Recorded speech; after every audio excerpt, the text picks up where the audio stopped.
All right. Good morning, everybody. We're back for another episode of Around the Indoor Football World. And this time, it's just me and Krish. But that's okay. I'm sure there'll be plenty of enjoyable moments, lots of excitement, and plenty of controversy along the way, as there always seems to be on this show. But as always, we will be discussing the biggest news coming out of the Indoor Football League, the Arena Football One, the National Arena League, the Arena League, and then also some Champions Football Alliance news as well. But before we do that, let's get to intro.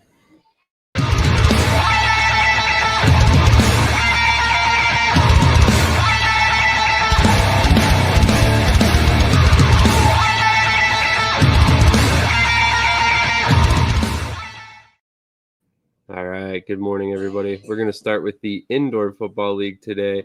Krish, we'll go ahead and have you kick us off with your best gets, so the best free agent signings of the week that you have chosen. Who are your three players this week? Yeah, so, in preparation for the offseason, normally during the season I do best bets, my best players of the week. I wanted to create something new for y'all, best gets, best free agent signings. So we'll kick it right off the top. Nighthawks, my boy Mike Davis, obviously they had Ben Derby. He still hasn't re-signed. So they needed to address an open position. And they went out and got a really consistent kicker named Gabriel Rui. So Gabriel Rui, he's from the University of Kansas. He started his career with us here in Mass. He's a really, really good kicker to have. He's really good on kickoff. In my opinion, Gabriel Rui has to be a top three in kickoff in the IFL. He's an amazing kickoff. He averaged 46.8 yards per kickoff in his IFL career. Super consistent. He can get the ball in the back of the end zone. In terms of his percentage, right? His percentages, they went a little down, and that's due to injury. Rui had suffered multiple injuries throughout his time in Iowa, but his highest year was in 2021. He, 47% from field goal, 46%, 33%, 46 and 42. So average time in Iowa was 43.71%. Kickoff yards. I mean, this is a guy in his career has 22,000 kickoff yards in the IFL, which is insane. Just super, super consistent. You've got a great guy. So that's a great sign by Coach Davis. I think he's going to come to Vegas and completely, turn his career around completely. Because when he was in Iowa, I can tell you in about 2023, he was getting looks from the UFL before he got injured. So I think he just needs a new location, rejuvenated energy, and to play on a winning team. I think he'll be back. So great sign by Coach Davis in Vegas out there. My next signing is by the Tulsa Oilers. Tulsa last year, their DB unit ranked 13th in the IFL in yards allowed. Really inconsistent, giving a big play after big play. I think if you go back and turn on the tape, they probably gave up at least 2 plays for touchdowns. And so, they added Billy Back on staff. Billy Back has a great reputation for, being able to get players from other teams and really, scouting the landscape. When I see coaches in league sign players from other teams, I call it scouting the landscape. And I think Billy Back does that really, really well. He signed Melise Saunier. Melise Saunier was over in Northern Arizona. Really, really nice player. I believe this year in Northern Arizona, he led the team in interceptions at 3 interceptions. He also had 38 and a half total tackles in 16 games. So you might want to get that number up a little bit, but he had 23 solo tackles and 31 assisted. So great sign by Tulsa getting Northern Arizona's leader in interceptions. He had 3 interceptions last year. And he also spent time in the CFL too with the Rough Riders in 2022. So great guy, great sign all around. He knows this game. My third big signing, it was a tie, but bias aside, I think, a big move was San Antonio. I think teams, as I said before on the show, right? Teams, they have, deficiencies, right? And good football coaches and good staffs, right? They identify where their weakest link is. San Antonio defensive line last year at times looked good, but overall, I would say it was pretty inconsistent, right? If you really turn on the tape and you say, okay, that D-line was giving up a lot of big plays, a lot of running lanes, right? That's why they really struggled historically. So they went out and they adjusted the D-line. They signed Nick Evans, which I think is a great sign. I mentioned Nick Evans. He played college football with Melise Saunier, so that's funny. But the big sign is Terry Beckner Jr. So Terry Beckner, he spent time in the UFL and the CFL. He was with us this past season too in Mass. And one thing I'll tell you about Terry, getting to know him, he's a great guy, great family guy. And Don Rackler in San Antonio, they preach family and football and faith. And so this is someone that not only is a veteran player, but he fits the culture to a T, in my opinion. So he was great for us. He was amazing against the run. Like, if you turn on a game last year, there was a huge difference from when Terry Beckner played and when Terry Beckner didn't play. He was amazing against the run. You can look at that Northern Arizona game, for example, where Terry Beckner played. How many rushing yards Northern Arizona had? They had under 100. The next game, Terry Beckner didn't play, and Tucson or the team that we play next had over 100. So differences are right there.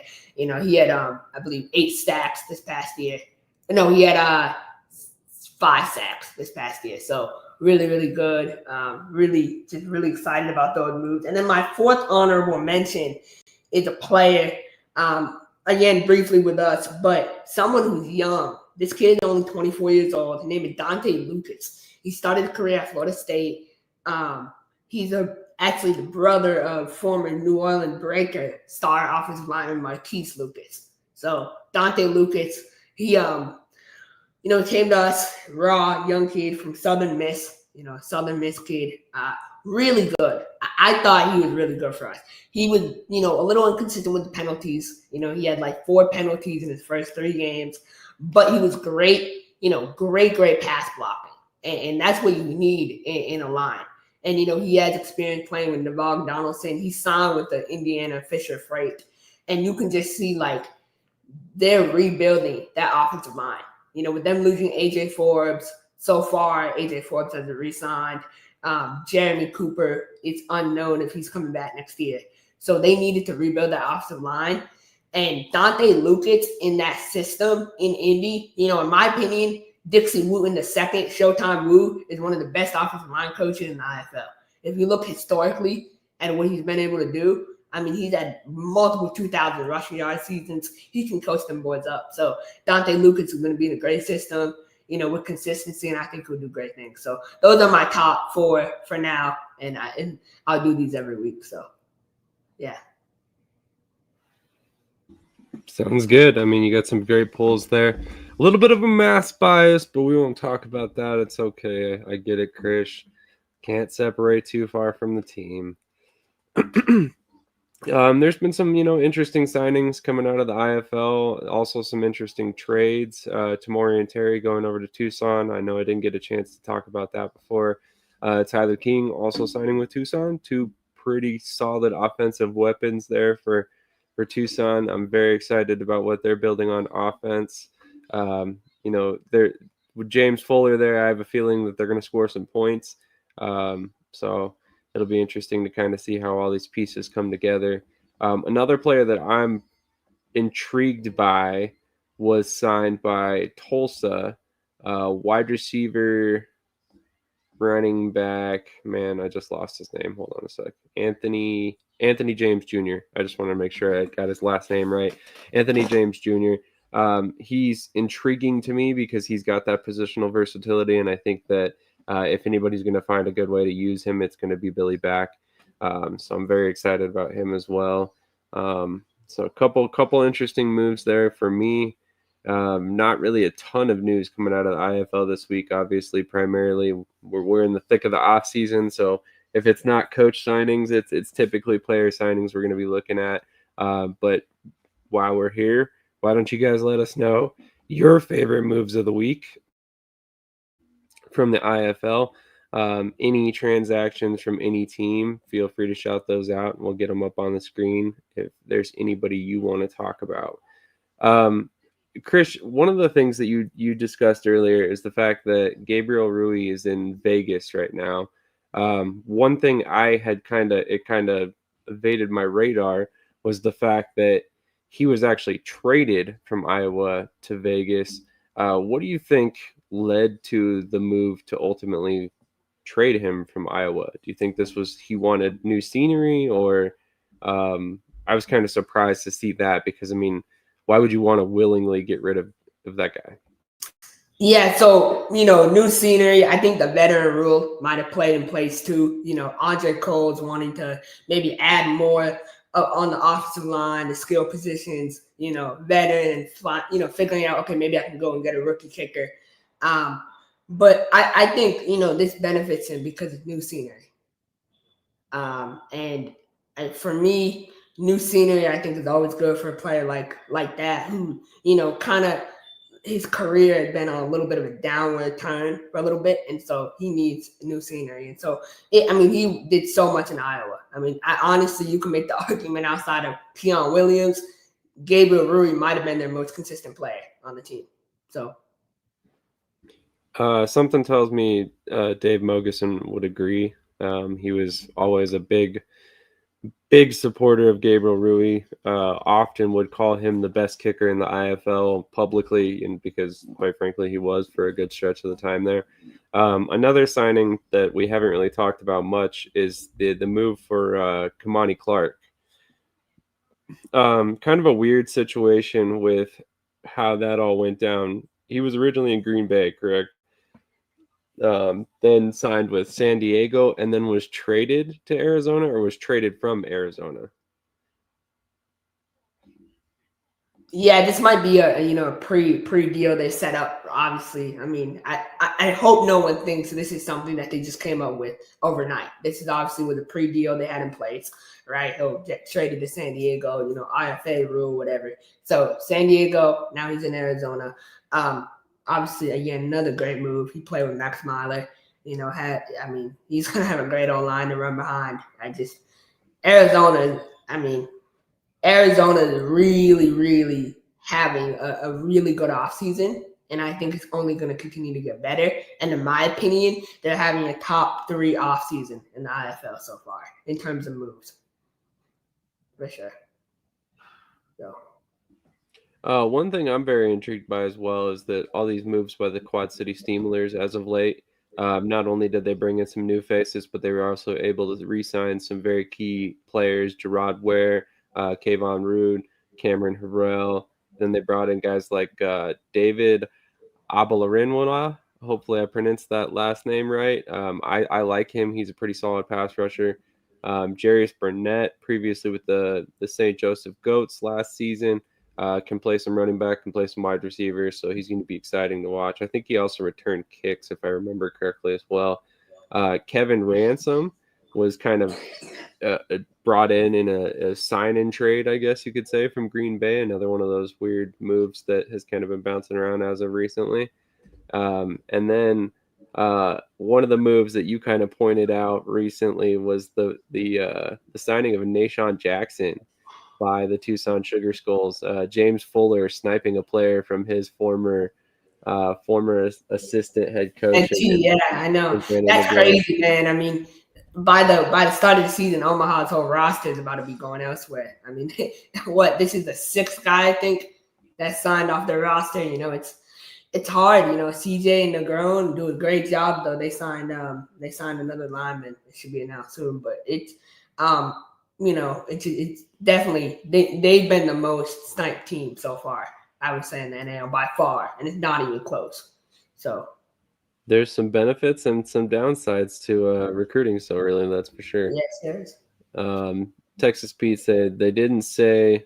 Sorry, let me back up a little bit here. He said much was hinted at on Strictly Business. Then he said they didn't say specifically, just that later this month some big moves would be made. They couldn't talk about. A network deal was hinted at. So there's been a lot of smoke around a potential network deal coming for the IFL. Honestly, it would make a lot of sense if that was the precursor to them, developing the IFL network and, announcing this reality show. I mean, all of these steps kind of feel like we're leading up to a network deal at some point, and they're kind of proving the concept of, how much interest there is in their product by going to the IFL network. So I think that's something that could realistically end up making a lot of sense, that there's some pretty big announcements coming. We've kind of been seeing the breadcrumbs leading up to this so far. Other than that, they just said they couldn't talk about what's coming. It's good leagues have stopped releasing news until the ink is dry. Yeah, I mean, at the end of the day, it's indoor football, so there's always going to be players that jump back and forth between leagues, when they feel one opportunity is better than the other. But at the same time, I get why some of these leagues are not announcing their signings. It's tough. You sign a full roster, and then all of a sudden, 2, 3, 4 weeks later, half of it's gone to other teams. So, like I said, there's downsides to recruiting so early. There's advantages as well. So, sometimes the players that get those initial offers and you're the first team to offer, they want to stick by you because you were the first one to show them interest. So there's, like I said, upsides and downsides. So we'll see how things go for Omaha and how they're able to replace some of these players they've lost already. Correct me if I'm wrong, but they've lost guys to every league at this point. Yeah. AF1, IFL. Yeah. Yep, Ponce. They lost to the AF1. Yep, they lost. I think 4 to that. Yeah, they lost it to every league. Yep. Okay, well, we're going to transition over to the AF1, talk about the biggest news that came out of the league this past week. But before we do that, gotta play a quick obligatory commercial. About the, certain franchise leaving. My Pirates. Oh, yeah. Sorry. Go ahead. I want to get your thoughts first on it, and then I'll. Oh, you want my thoughts? Yeah, let me collect mine. To be completely honest, I'm worried. I'm worried about the Pirates going down and trying to use the Orlando market. Do I think there's support for indoor football down there? Absolutely, I do. The Orlando Pirates, the Orlando Predators did not last as long as they did without any support. But at the same time, the Kia Center has never really been packed over the last 10 years or so. So I think it's a situation where if the Kia Center is the answer for arena, I'm not sure that this is going to be a move that's going to ultimately pan out for Massachusetts long term. And that kind of worries me, because if you're moving to a new market, it's because you want to see improvement, right? And what happens if they move to Orlando and they actually see a slight dip in attendance? I mean, at what point does the Tim family just say, you know what, this isn't working out? We've tried 2 different markets at this point. Maybe it's time to either pack it in or, look at something else. And that part worries me, because you can only throw so much money at something like this for so long. And I know that, people can come on here and say that, the marketing needs work and stuff like that. And that's 100% accurate. Could be room for improvement in a lot of areas for sure. But at the same time, I think there's also just some markets that are just not ripe for arena football. And maybe some, as much as I hate to say it, Krish, maybe Massachusetts is one of those.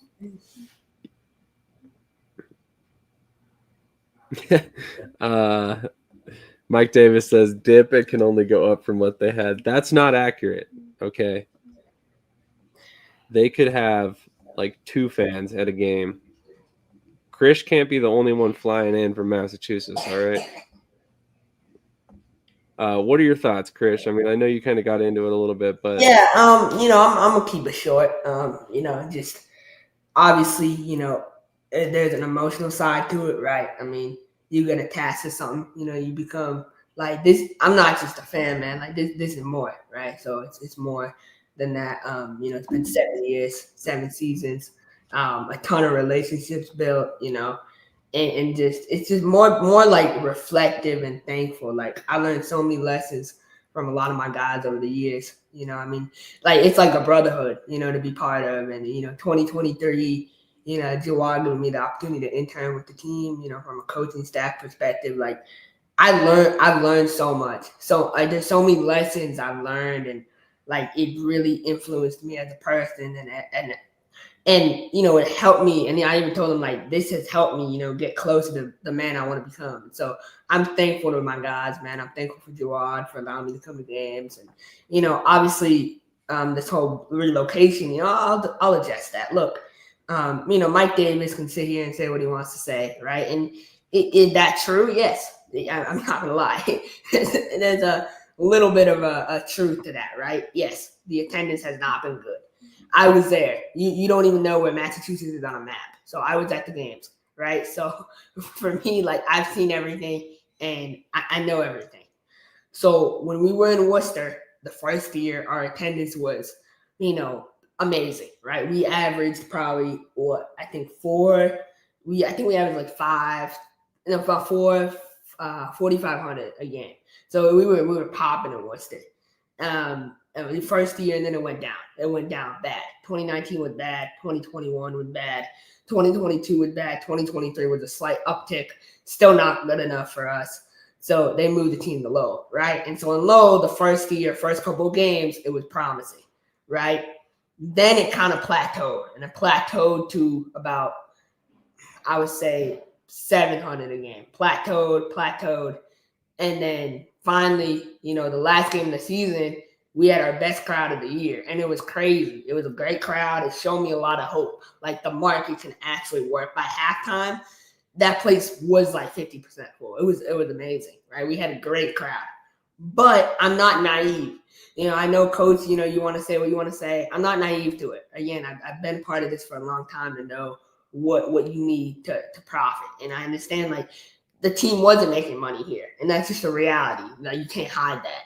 And Jawad gets a lot of credit and doesn't get a lot of credit. But, Hassan, Jawad's father, too, like, Mr. Hassan, like, he invests so much time and money into this team. And so, at some point you want to see, a reward for your investment. And that's with anything.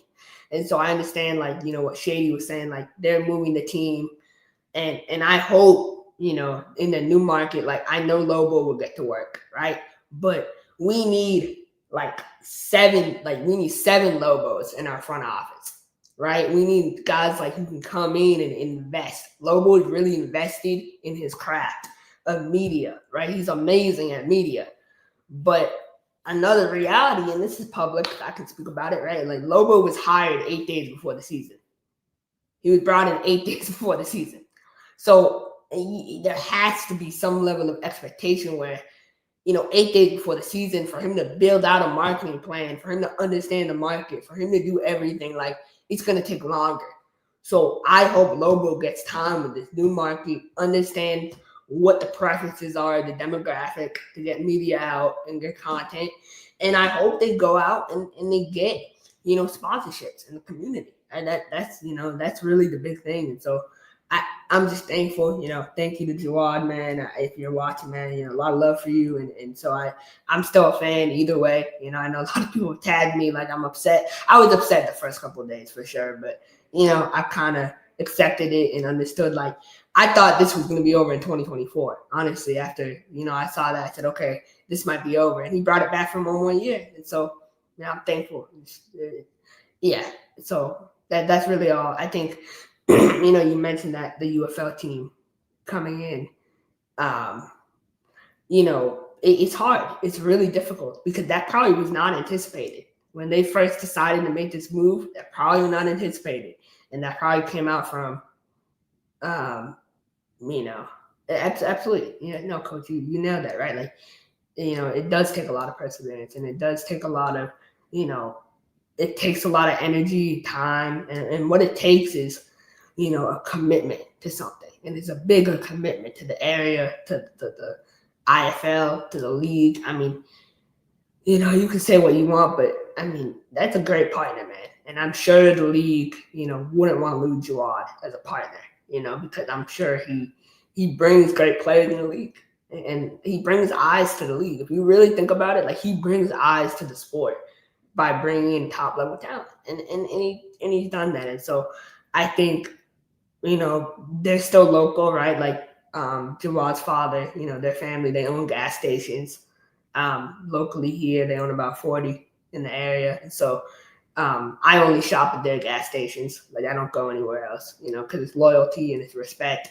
I went to a 7-Eleven the other day and I walked 2 blocks to get to his gas station because I won't shop at any gas station except a Pirates gas station. And so I just, I'm still loyal either way. And so I'm excited for this new chapter of Pirates football, man. I think if it's done right, it can really work. So, yeah. Absolutely. A couple comments here. As an Oilers fan, I've been torn on the Pirates' departure. The fans struggled to pack the place, but the fans that did show up were passionate. Tulsa experienced the Talons moving to San Antonio at one point. Texas Pete says, I get it. I felt the same way when the Roughnecks were gutted and sent to San Antonio, and we had the USFL gamblers in different uniforms. Texas Pete, I wanted to ask you, how do you feel about the rebranding back to the gamblers? Is that something you like, something you don't like? I'm curious how you feel about all that, given the fact that you were a Roughnecks fan first. Project Superfan, we obviously want to see the league succeed, but I can't help but feel for those dedicated mass fans who showed up every game. Nick Hale says, if it was 50% full, something is off with marketing. Absolutely. Obviously there was room for improvement for sure. But like Krish said, Lobo was hired 8 days before the season. Granted, he is a guy who's been in the market. That's absolutely a fact. But at the same time, he was not prepared to be in that position up until, very soon before the season. And actually, Krish had made some comments on here at one point that he didn't think Adrian would ever work for the Mass Pirates again, and there he was. Yeah. No one can take anything away from the Tim's family perseverance. They want to make this work, and that says a lot about them. This comment really kind of hits home with me because there was some people that got really upset about Massachusetts' move, and one college football site for some reason decided to really go hard on Massachusetts, saying it was a cowardly move and all this stuff. And I just don't think some people understand the business side of this, where these ownership groups are typically not making money. And I'd venture a guess that Massachusetts is one of those that is not making money, considering they've never really been able to pack the arena, and they take really good care of their players. So that all costs money. So with that, I think a lot of people are kind of discounting the fact that Massachusetts gave it 7 years and really didn't have a ton of return on their investment for what they were spending. And again, I'm not trying to throw shade at the Massachusetts fans. This is the reality of the situation. This isn't college football where you have, thousands of students coming in every year with 5 to 6 figure tuition to pay your bills. It just doesn't happen. So at some point, as a business owner, you're going to do everything you can to make your business succeed. And sometimes up to relocating to a new market twice, So I think they're trying to do everything in their power. I've seen comments too, like, I'll just be honest, and I love this comment too. We'll definitely get to that about the UFL team, right? Like, a lot of people comment, and some of the Facebook comments I've seen is like, the owner is lazy, he's like this, like, like Jawad puts in a lot of work, and Jawad really is. One thing I learned about Jawad, like the biggest lesson I learned from Jawad is like, if you are really, if you love something, love creates passion. And if you're really passionate about something, it'll come easy to you. And that's what the football side, it's easy. You know what I mean? He loves the game. And I wish every team in the country would have an owner that cares so much about winning. Jawad wants to win a championship every year. And just that desire alone, how many owners do you think come into this, right? And we talk about this, right? How many owners do you think come into this with the idea of they're going to make money, right? The team, every owner, when they start the team, they want to win a championship, right? But the reality is only one team can host a trophy every year. And then they come to the realization, okay, well, maybe we won't contend for championships, but, we'll still be consistent on the business side. And Jawad is one of those owners, he really wants to win. And so I always will forever respect him for trying to put out a winning product every year. And so this comment right here, is there any thought to work with the UFL team? Um, I hope so. I really do. I would love to see. You mentioned this earlier too in one of our chats. It's a direct partnership.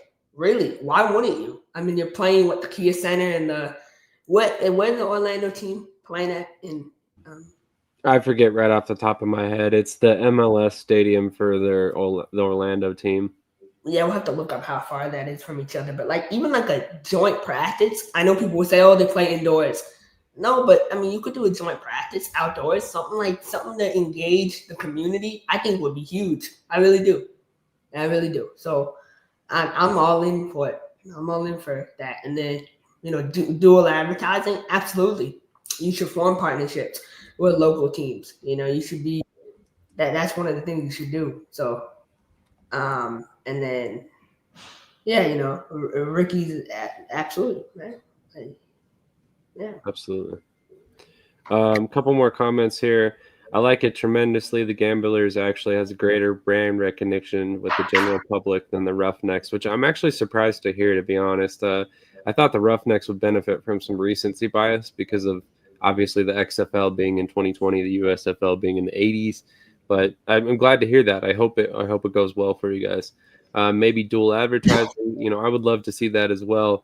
Maybe a situation where you go to the UFL and say, hey, let's throw in some single game tickets from Massachusetts Pirates games, or sorry, Orlando Pirate games, and give them an opportunity to come see some of our games for free if they sign up for season tickets for the Orlando Storm or something like that. And I know that's obviously difficult. Fox is a huge organization, so they may not be willing, but the UFL has shown an ability to partner with the IFL in the past, so maybe that door's kind of cracked open for them. Ricky says, Sam, you're just stating facts. Unfortunately, for whatever reason, the market wasn't supporting the team, and wasn't because they put a bad product on the field. They always had a great product, always very competitive, high level of talent, like Krish said, and bring some big names into the league. Puka Williams, Kenji Bahar, a couple Yeah, years, yeah. Anthony Russo, who lit up the league. Yeah, tons of different players. Coach, I want to respond to this comment by Coach too. You and I agree, and I now think about it. Yeah, probably. But what hockey team are you partnered with? Are you? I think isn't Vegas like partnered with like a hockey team? Yeah, Not, I know Nighthawks, but they're partnered with another, right? I think like I've seen like flyers and stuff, but that's the whole point. Like the partnerships, they help bridge a gap with the community, and it's something that's really important for these teams to really play on. And so maybe not a joint practice, but maybe joint community activities. A joint like Thanksgiving is coming up. Why not like a joint turkey drive or something like that? I mean, yes, there you go. Yeah, that would be a lot more likely than a joint practice, but yeah, I yeah. can see that. But we're going to welcome on our guest.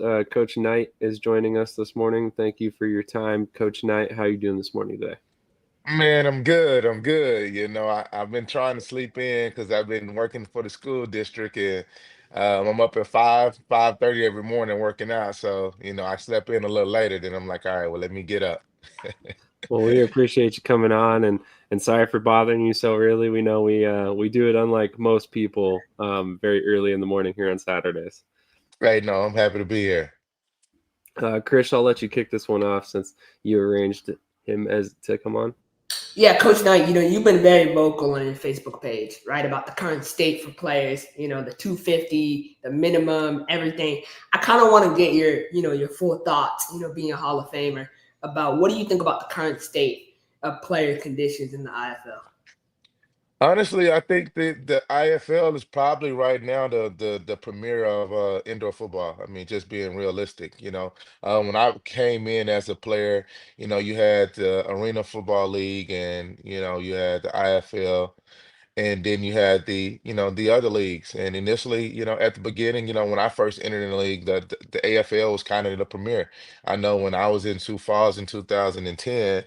And I mean 2011, when I left the IFL, it was to go to the Arena Football League. And once that league, folded, you know, the IFL kind of took over, and the IFL is growing. They're doing a lot of great things. I'm a big fan of the IFL because I have a lot of relationships there. So I mean, honestly, the IFL is growing. They're in great markets. I mean, I'd have loved to went to and played in, Arizona, or in Florida, or California. Some of those markets and things didn't exist when I played. So I think the state of indoor football is good, long as the IFL is thriving. Completely agree. Completely agree. And I think that's a great point. I mean, we certainly will not disagree that the IFL is currently the gold standard. I mean, they've been around for what, 17, 18 years now. And they just continue to build year after year and introduce new and different facets to their league to continue growing it. So it's been awesome to kind of watch it over the years. But talk to us a little bit. I mean, you've coached in multiple different leagues and experienced multiple different leagues. Talk to us a little bit about the virtues of a league like the NAL, the CIF, some of these other leagues that have been around and have provided opportunities as well. Yeah, so I played in the actual CIF, and then I got to coach in the NAL. I mean, the differences is probably just venues. Probably the hotels and things that you're staying in, maybe the food arrangements and things like that. And not saying it can't get better, but those were the major difference for me. But even in the AFL, when I compare all of the leagues in the AFL, we were getting paid more money and the living was better, and we were flying places. In the IFL, you pretty much you a lot of the times you're busing everywhere unless your schedule is a schedule where you have to fly. So I mean, all of the leagues at some point have differences. I think for me personally as a coach, and then as a spectator, because I'm a fan of all the leagues. I mean, I just love to see the leagues just thrive and give the players the opportunity that they need to try to get to the next level. Because when it all said and done, they're doing their best, to try to get the athletes the opportunity. And some athletes are going from, the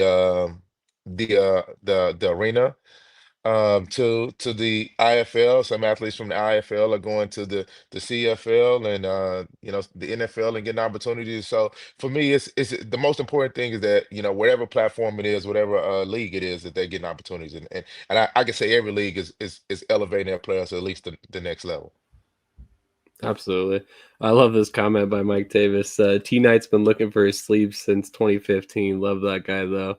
Um, I mean, Coach Davis, let's be honest. Would you rock sleeves if you looked like him? I know I wouldn't. I mean, I'm just saying. But Mike Davis, Coach Facts. Mike Davis, no one dresses better on game day coming into the arena than Coach Knight. That guy has a full blown suit and looks like $1 million. I love it. Love it. Lots And of love and respect. hey, Mike, Uh, it's early in the morning, man. It's early in the morning. I dress up Monday through Friday, shirt and tie, sleeves on. there you go. There you go. I wanted to ask you your thoughts, and if you haven't been paying this close attention to the TAL, I completely understand. But what were your thoughts when the Arkansas Diamonds came back? The TAL, I've been around it. I have a lot of friends and stuff that coaches in the league, and I got a lot of teammates and stuff that coach in the league, and players that I know that play in the league. I mean, I like it. I haven't fully learned it, and I've been trying to learn it, the different rules, the schematics, so I better understand it. But yeah, my best friend, a good friend of mine, Victor Mans, coaching in Iowa. Bones Magante is coaching here in Arkansas. And so those are guys that I have personal relationships with. When Victor came, they came down here for their playoff game and came down here. I seen him. We hung out, got to spend some time together. I talked to his team. And I went around the Arkansas guys and spent some time around there with Bones and them too. And so I like it. It's different. Sometimes different is good. It's different and good. Either way it go, I think it's an opportunity for players to get an opportunity. As for right now, with the TAL just starting, you see a lot of their guys, elevating and getting IFL contracts. I see almost every other day those guys are getting IFL contracts, and for them, that's a step up. That's a step up. So I mean, I like the league. I like what it has going, and it provides a very interesting, fast pace, and I think their fans love it too. Any chance we see you patrolling the sidelines there with Bones? I don't know. I mean, it could potentially be ideal. I'm back in Little Rock. I've been in Little Rock since June. I moved back home, to kind of be closer to family. And, I wouldn't be opposed to it if it fit my schedule. I know I have a lot of things in the community that I'm trying to do. Currently I'm working at a school district, and working on my certification, because Arkansas is a little different as far as coaching. So you have to have a certain certification to actually coach. So I'm working on that endorsement and things like that. So I plan to have all of that done by next year when the new season comes around. And so I'll be open to whatever opportunity, if something came apart. I really just want to see what Little Rock has to offer. But I know Little Rock is slacking on development of our younger athletes, and so that's kind of my goal, is to see what I can do to kind of change that landscape. Makes sense. Krish, do you have anything else for Coach? Yeah, I did want to ask you. You're one of your main men, Tommy Armstrong. Obviously, you coached him, you won a championship with him. Now he's leaving Omaha. Do you expect Omaha to drop off a little bit or maintain the same level of success? I mean, when you look at what Omaha's doing, I mean, they're getting all of their players back. When you look at it, they're getting their players back. Yeah, they may lose Tommy, which is a great player, one of the best players I've been around, far as leadership, far as ability, and just a stand-up guy. I can go on and on about Tommy and what he's done for Omaha, but I think they have a product, great product. They take care of their players, and it's just a good opportunity. Being there for that season. I had fun. I enjoyed it. Everything. I didn't have any problems. I didn't have to worry about anything. I mean, it was a great opportunity. So I think with them getting all of their players back, it's hard to count out a team. When they've been in the championship game year after year. And they've won multiple championships, and then you're getting your players back. Because at the end of the day, losing players is tough. You have to try to build that bond, that camaraderie. But they're getting a lot of their players back, and they're getting in some new guys. So I definitely think they'll still be the standard and still be competing. Absolutely. Their saying is the standard is the standard. So something tells me that's not going to change anytime soon. Um, Definitely. Well, I appreciate your time, Coach. Chris, do you have any more questions? Yeah, I think my final question for you, coach, is you obviously again you coached in the NAL, you won a championship. Did your experience, playing at such a high level in the IFL, did it make it easier for you to coach at the NAL level? Would you say? Yeah, I think for me, I'm a big relationship person. If someone knows me, if they know me personally, I'm a big relationship person. How I treat one person is how I treat every person. I'm big on relationships and respect. And the thing I think with me coming in as a coach, I could get my guys to buy in on the things that I'm teaching, because a lot of the things that I'm teaching them, I've been there. I've been in their shoes. I've been in their role. So I try to make every guy, a great coach that make every guy feel appreciated, make every guy feel a part of the team, from the backup guy to the starter. And I think that's kind of what I did. I have players that text me, call me, to this day, about the relationships that we have. And when I talk to those guys, when we called them before the season, the goal was, hey, do you want to come in? Do you want to come in, compete? I never guaranteed a guy a starting spot. Do you want to come in, compete? Be a part of a championship program and a standard. You're going to come in and work. And all of it was yes. All of it was yes, because I had that background. We won multiple championships prior to that. I've won multiple championships, and so the standard is a standard. When it comes to doing the little things right, executing on those little things. Those are the things that I harp on. But I also, my players know they can call me for anything. But people don't realize that we did have a lot of things in the background going on with it. But at the end of the day, I always say, there's in life, there's two things: the things you control and things you can't control.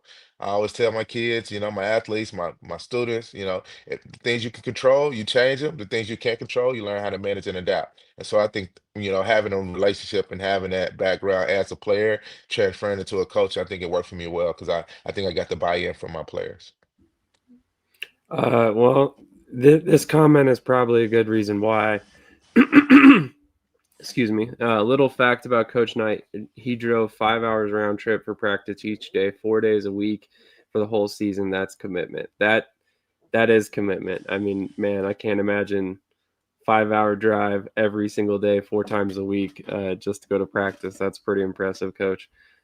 Just shows the kind of man and dedicated person you are for the teams that you are associated with. So I love that. Where are you coaching right now? I'm not coaching right now. I'm back in Arkansas. I'm just training athletes currently. Just working at the school district, and then I train a couple high school athletes, couple college athletes. So right now, just really focused on that and trying to get everything that I had going back in South Dakota and Arkansas. So looking to start me a 7-on-7 team. And then, eventually I want to explore the opportunity of maybe starting a little league team. I feel like, the better the coaches we have, the better the product we have for our younger athletes when they get to high school. And then, so for me, I always say, if you see a problem, if there's a problem, don't be the one that says a problem and then not try to fix it or address it. So I'm trying to do my thing to give back to my community, back to where I'm from, and I think that's where it starts at. Being and doing those things yourself. Absolutely. If a student or a youth football player wants to get into contact with you, how would they go about reaching out? On Instagram is coach underscore double underscore beast mode. On Facebook is Ty Night, TY space night.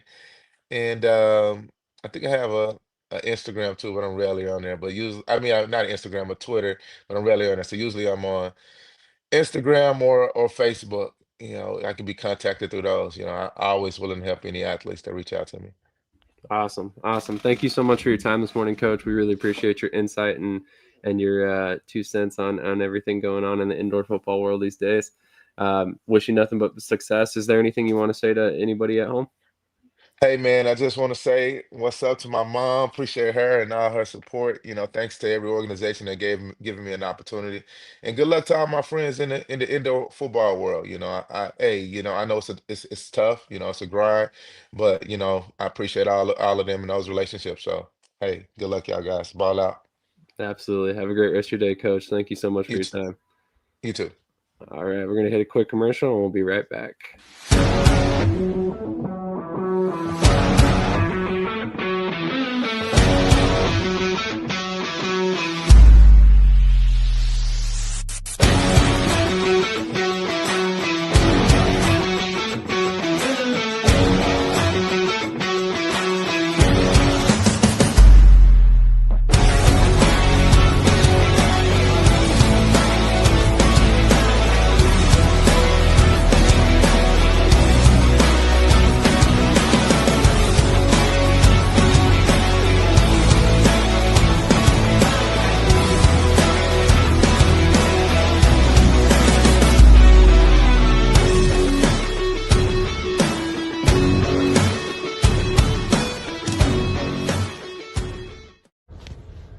Yo, what's good? Cedric the bus driver here. I don't know about you guys, but I know what I will be doing every Tuesday, Saturday, and Sunday. And Thursday nights too. I'll be over at Shady Sports Network, so catch up with me. Holla at your boy.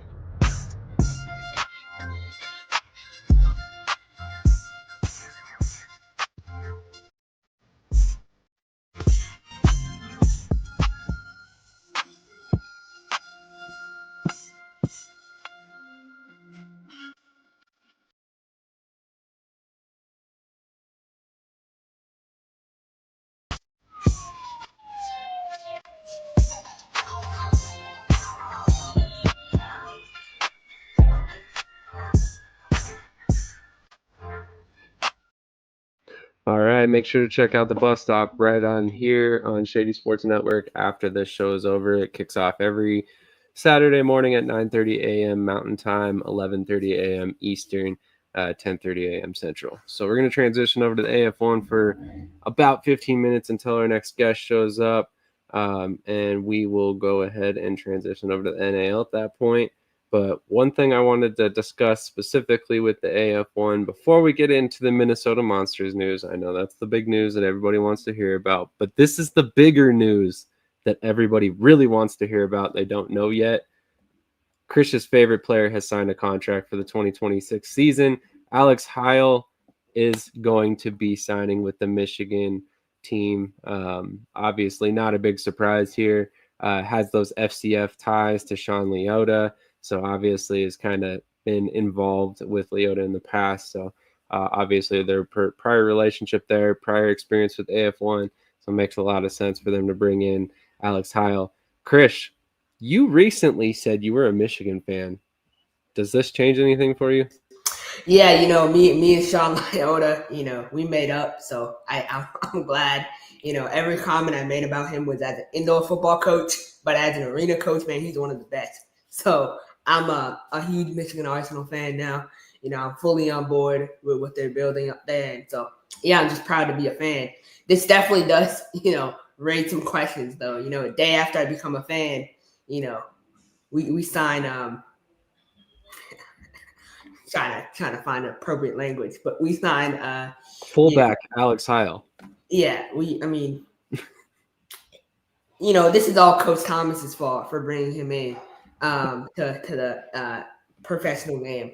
This kid should have never played professional football at all, at any level. I mean, the only place he should go is, German football league. He should be sent over there, or Mexico, or somewhere like some third world country. Like I've said before, he's not a good player. He's not a good center. I don't know who decided to put him at center. I don't even know how he played D1 ball either. So I'm just, before CJ gets on here and accuses me of, giving players mental health problems, which is what I was accused of 3 weeks ago. I still remember that, by the way.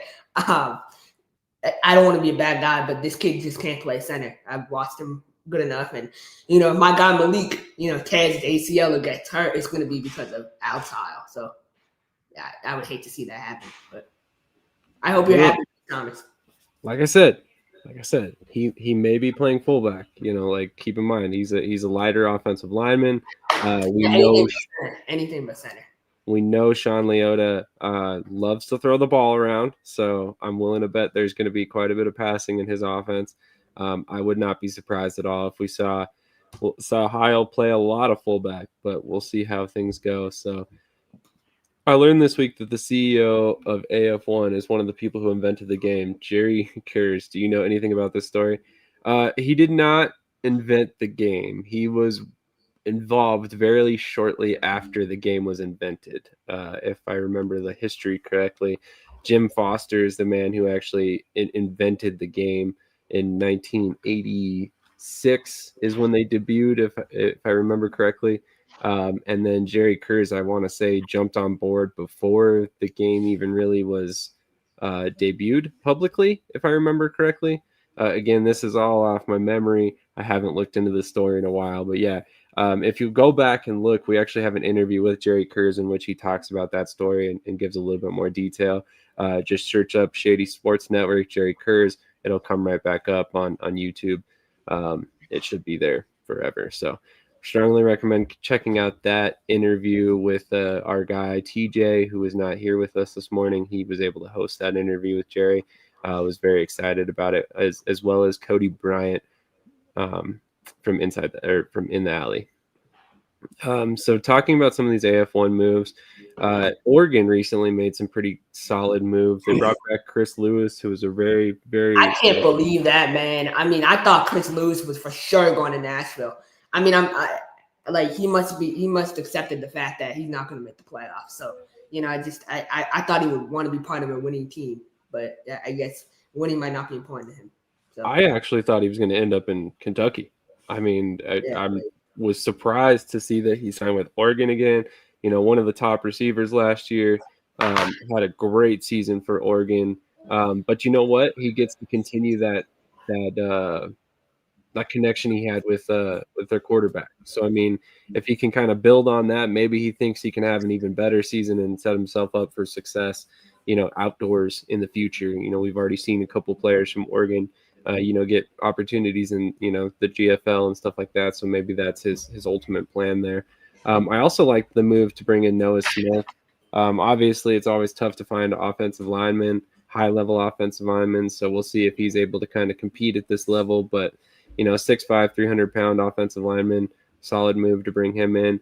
Mekhi Lee returns to Washington as well, so that's a big move for them. And if you should change the name to Mekhi Liability, because that's what he is. I mean, he's the biggest liability, I think, in the A1. He's terrible against the pass, man. He's terrible. He's good in zone, but oh my God. And man, bro, nah. Like J.R. Wells, can I just put this out there for a sec? And now I'm getting amped. But J.R. Wells is going to get fired after the season. Like, that's going to happen. And I'm not trying to come after JR. I think JR should be involved in the front office, but he will get fired after the season. He will get canned because he continues to re-sign guys and he expects the same results. And it's not going to change. You got to understand this game at a high level. So, yeah, that's my prediction. J.R. Wells will be fired after the season. I don't think Wells is going to get fired. I could be wrong, but I feel like there'll be some sort of. What do you mean? He's 3-17. Like, he's going to get canned, bro. Like, it's going to happen.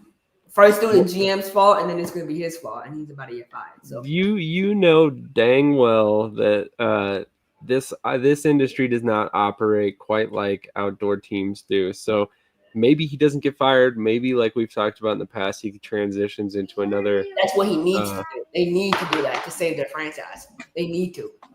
Like, go out and get someone who understands they're in a game. Like, JR should have never been a head coach to start with. Like, I don't know why I don't know who he slept with to get the job, but he shouldn't have got it. He should have been a receivers coach or an assistant coach and then moved up. He needs to go and spend 1 year or 2 years in Kentucky learning from good coaches, and then he can be a coach, but not now. That's an interesting take for sure. But not surprising entirely coming from you, Krish. We'll see though. Maurice Ashley back with Oregon. Man, I'm so excited for that. My dog Mo. We're about to link up here soon, but that's a great move, man. Mo's a great guy. He's from my area. We've hung up before. He's someone I have a lot of respect for. He started in semi-pro out here in Boston, and he made him way up. So he started with flag football, then he went to semi-pro, and then he went to the Oregon Storm, High Desert Storm, then went to Salina, then got cut in Salina, and then ended back up with the Lightning. So he's had a great journey so far. He's in for a big season for sure.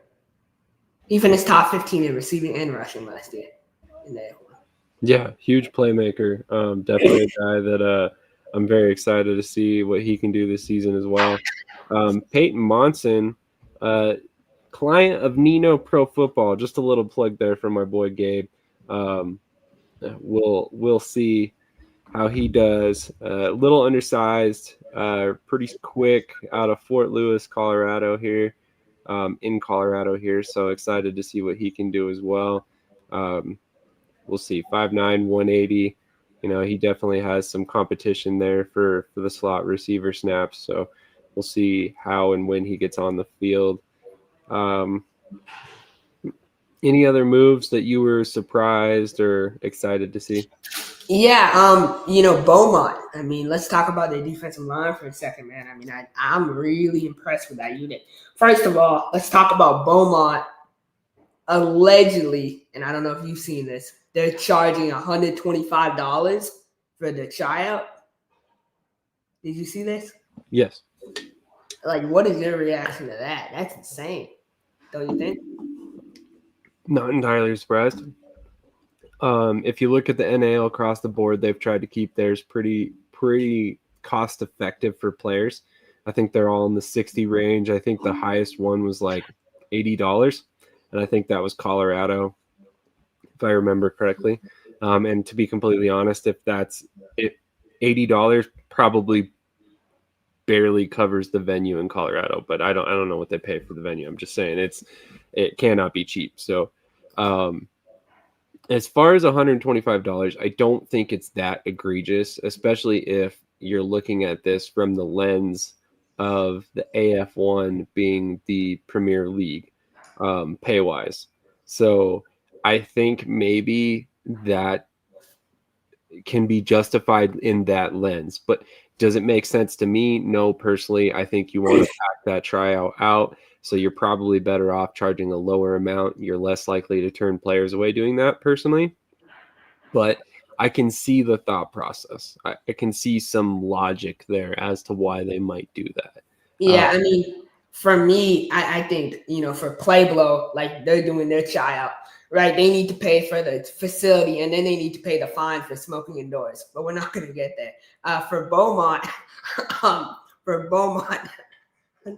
sorry. For Beaumont, 125 is insane. I think Coach Davis's tryout in Vegas is Coach Davis, if you're watching, $80. I think I saw 80 with cash. So I wonder why it's cash. no, it's cash so they can pay the menu directly after. So I like cash honestly better than I like Cash App. That's just my opinion. I think cash or check. All right. That's an interesting take, but I'll take it. $125 is a lot of money, man. But they lost. I told you they lost Richard Sickler, the Amarillo, and he was doing everything. He did all their sponsorships. He did all their marketing. He did all their media. That's why you haven't seen a lick until now from Beaumont. So they're clearly struggling in Beaumont. And I think Beaumont is going to have trouble next year. I really do. And I don't mean to say that, but my prediction is they will. Yeah, for sure. They'll have some trouble. I hope. It'll be interesting to see how everything goes for them this season. Obviously the AF1 is quite a bit more expensive than the NAL, especially travel-wise. So we'll see. We'll see Beaumont. Beaumont's going to be one of the teams that I keep a close eye on. I'm not necessarily worried that they're not going to make it through the season. It's an adaptation period that is going to, it takes them getting used to from going from the NAL to the AF1. So we'll see how things go for them. I am encouraged by some of the other teams they're announcing. Michigan seems to be in a good spot. It also sounds like most of these other teams are in pretty good shape. Kentucky's setup is obviously we've talked a lot about. I'm very encouraged by what they've got put in place.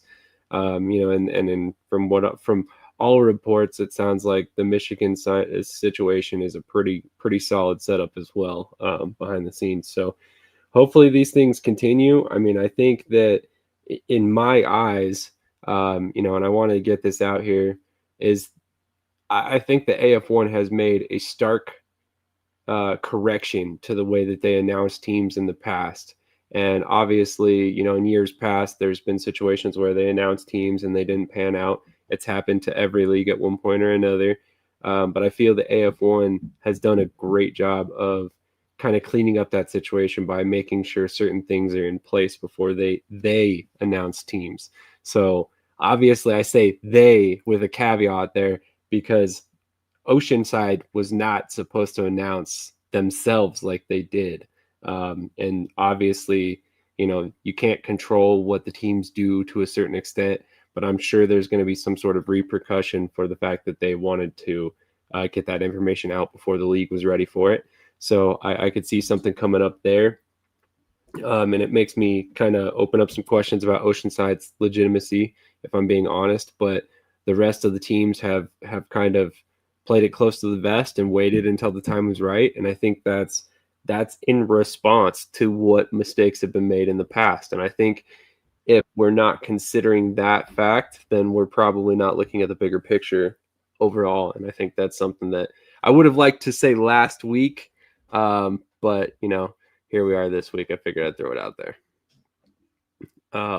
We can only hope all teams in all of the leagues finish their seasons. It would be great for the industry. That's exactly what we root for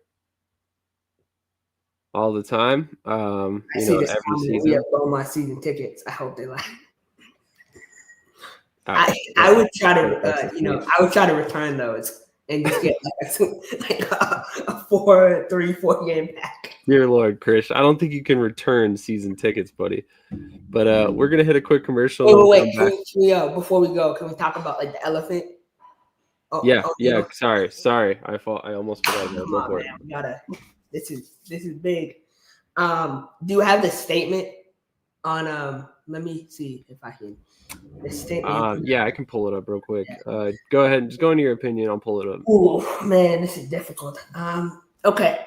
Well, let me start off by where I was and how I got the news and my reaction to it. So I was sitting and I was on Facebook and I saw the statement that he put out, and I'm like, Tony O'Neill from Minnesota, and I said, man, this ain't true. Like, no way. So I'm reading, I'm reacting to it, and my first thought was, number one, I want to start by saying like mental health is a real thing, right? So if you know someone, obviously, if you have issues, you gotta get help. And what I will say is, Tony O'Neill is a very emotional individual, and I think he's recognized that, and he realizes he needs help, right? And I'm glad that he's getting the help he needs on a personal level. On a football side, I mean, if you want to talk about someone who is under immense pressure to win, it's Darren Clark. Darren Clark is coming in a situation in Minnesota, and this is all public information, so it's not secret. Minnesota is paying guys an absurd amount of money to come in and compete year one. Minnesota wants to win a championship. Minnesota is not budgeting. They're not doing what the Wolfpack in Washington are doing. They're not doing what Oregon is doing. They're trying to win right away, and they're spending crazy amounts of money. So my honest statement, and this is no offense to Darren Clark, he's under immense pressure. If he does not win a playoff game this year, he will be fired, and he will not be back in 2027. That's what's going to happen. Because when you invest and you give a loaded roster, you expect results. Do I expect Minnesota to contend for a championship this year? No, I don't. I think Minnesota, to me, is a first-round playoff exit if they make the playoffs. I don't think Minnesota is built to contend for a championship. I think they have a lot of talented players, and they're built to contend for a playoff spot. But contending for a playoff spot and contending for a championship is two different things, right? And so there's certain guys on that team, like, I mean, I'm going to just throw out names like Clarence Taylor. Clarence Taylor couldn't make the backup bench in Idaho. So how is he supposed to go and play in the AF1, right? Javonte Johnson, great arm. He needs to throw the ball in the middle of the field. Until he learns how to do that, will he be successful in the AF1? I don't know, right? Another name, Nathan Cromie, right? They think so highly of Nathan Cromie now, but you cut him week 1 of the season this year. So you cut him from your TL roster, and so now he's supposed to come in and start for playing the A1. That doesn't make sense to me. So there's a lot of things. I mean, you know, I think that this is a move I saw coming. Right? I saw Coach Tony, you know, and then this reminds me a lot of, and I'm going to use a college football comparison, right?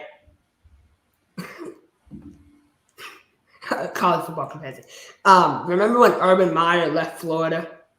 Remember that? And that whole thing going on, and he got caught cheating a little bit. Like, he left Florida because he had health issues and everything.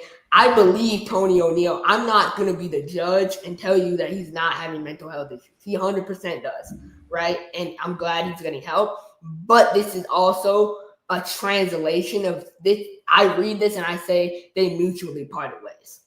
That's what I read it as. And that's just my opinion. And it's completely my opinion. So that's what I think. But I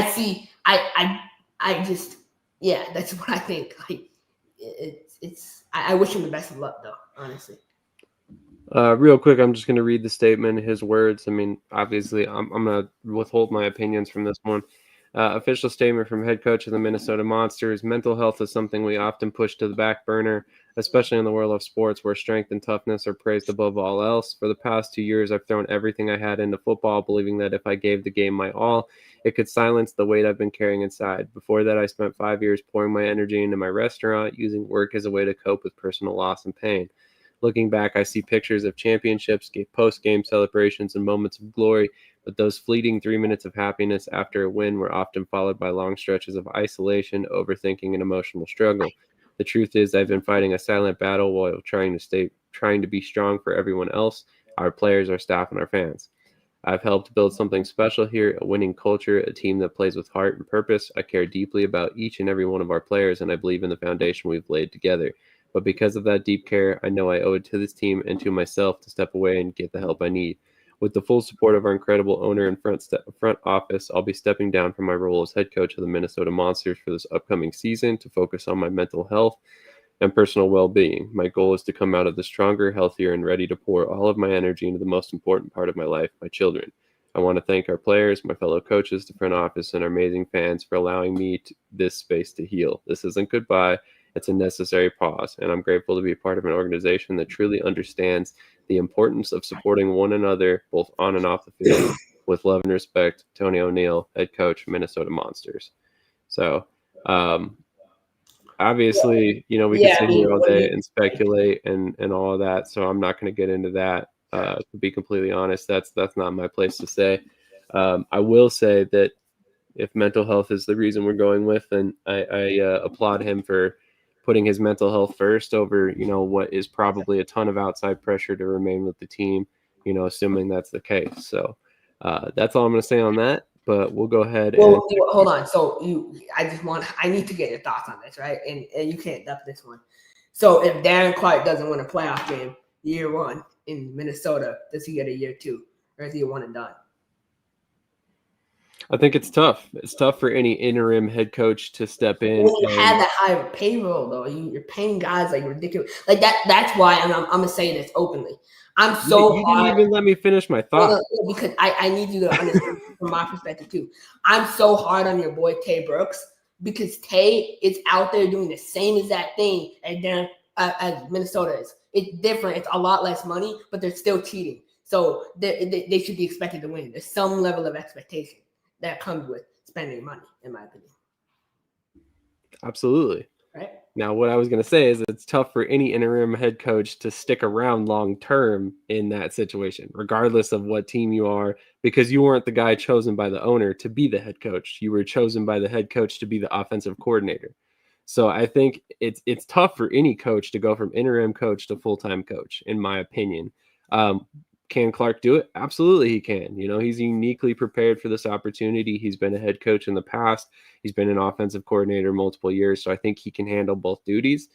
It remains to be seen if he's going to find success, but, the AF1 is a completely different league than the TAL or the NAL or the AIF was. So, we'll see. It remains to be seen if he can put together a system that works in the AF1, but if I'm being honest, do I have faith that he's going to find some wins? Yes. Do I necessarily am I prepared to sit here and say he's going to be a playoff team? Not yet. But I can see the expectations being high based on what they're paying players. Absolutely, that's a fair point. So, with that in mind, does he have an even tougher time sticking around long term? I think so. Yes, you're not wrong by any stretch, but. At the same time, I'm not prepared to write him off as not making the playoffs or, flip around and say that, he will. So I think there's a lot still left to be answered there. But I think that realistically, if I'm looking at this objectively, I think it's going to be tough for him to stick around long term, regardless of what kind of job he does. It's essentially, for an interim head coach, in my mind, it's almost to the point where you have to make the playoffs in order to get that consideration long term, even if you don't have that payroll sitting over your head. So I think regardless of how you look at the situation, it's going to be tough for Clark to stick around as a head coach. He's really going to have to ace it in his interviews after the season, because I imagine that's something that has not yet happened. And I think they're probably going to play this by ear, give him the year as the quote unquote interim head coach, even though he is the full-time head coach at this point, and then see what happens from there. But does that suffice for an answer for you? I'm not going to sit here and say we count him out yet. Yeah, I think he'll outwork. Darren Clark is a hard worker, right? But it's just my opinion, and it's an opinion that is really valid. You ask any coach in any league, they'll tell you the same thing. I see this comment. I got to ask how Brooks is cheating. Look, I'm not attacking Tay individually. I'm saying that his organization as a whole is not following the rules. And this is known. Like, this is not, I'm not hiding anything. This is what people know. It's facts. So he's under a lot of pressure, and that's fine. But he has to know that, right? I don't want to hear, oh, he's young. No, none of that. Him and Solo know what they're walking into. They know what they have, and they have 10 games to prove that they can handle this. Because I don't think they can handle that. I don't think they can handle all those resources. I think in order to handle that level of resources, you need a veteran coach, in my opinion. So that's just. It's very possible. We'll find out. Time will tell for sure. But on that note, we're going to hit a quick commercial transition over to the NAL and invite on our guest for this morning, head coach Gary Thomas of the Southwest Kansas Storm. We will discuss their move to the NAL, the roster so far, as well as a couple other things, I'm sure. Yo, what's good? Cedric the bus driver here. I don't know about you guys, but I know what I will be doing every Tuesday, Saturday, and Sunday, and Thursday nights too. I'll be over at Shady Sports Network, so catch up with me. Holla at your boy.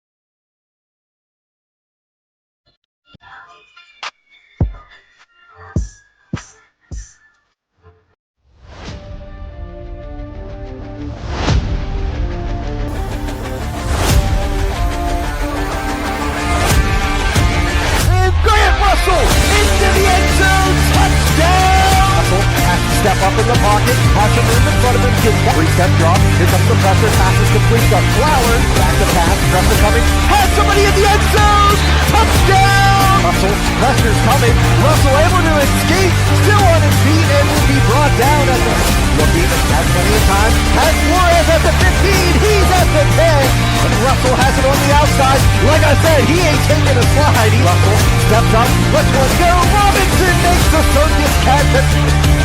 Going to be a low snap, here comes the pressure, and the pass is going to be complete, and making a catch of Grant Russell. Russell, back to pass, looking, he has Robinson makes the catch, and will be brought down on the play by Isaiah Hall. All right, I need to fix the camera alignment, apparently. Good morning, Coach. How are you doing this morning? I'm good. How are you guys? Doing great. Thank you so much for joining us this morning. We're super excited to have you on. Obviously, a lot has happened since last time we had you on. Man, Krish, you were the host of the last episode when he was on. Do you remember what the latest news was at that point? Oh man, I think that was a week before the move was announced. So I'll kind of start with you with this, Coach. I just gotta say, man, I'm really surprised about this roster that you're building. I was telling Sam too, like I thought you guys would just sign semi-pro players, honestly. And now you're going out and you're going out and you're getting top level talent like Kyle Myers. I mean, talk about that move. Like, how did you even know who that was? That's crazy. A couple things. I was gonna wear a sleeveless shirt, but then I saw your first guest, and I decided that I should probably put some long sleeves on, so I don't embarrass myself publicly. That's a tough act to follow right there.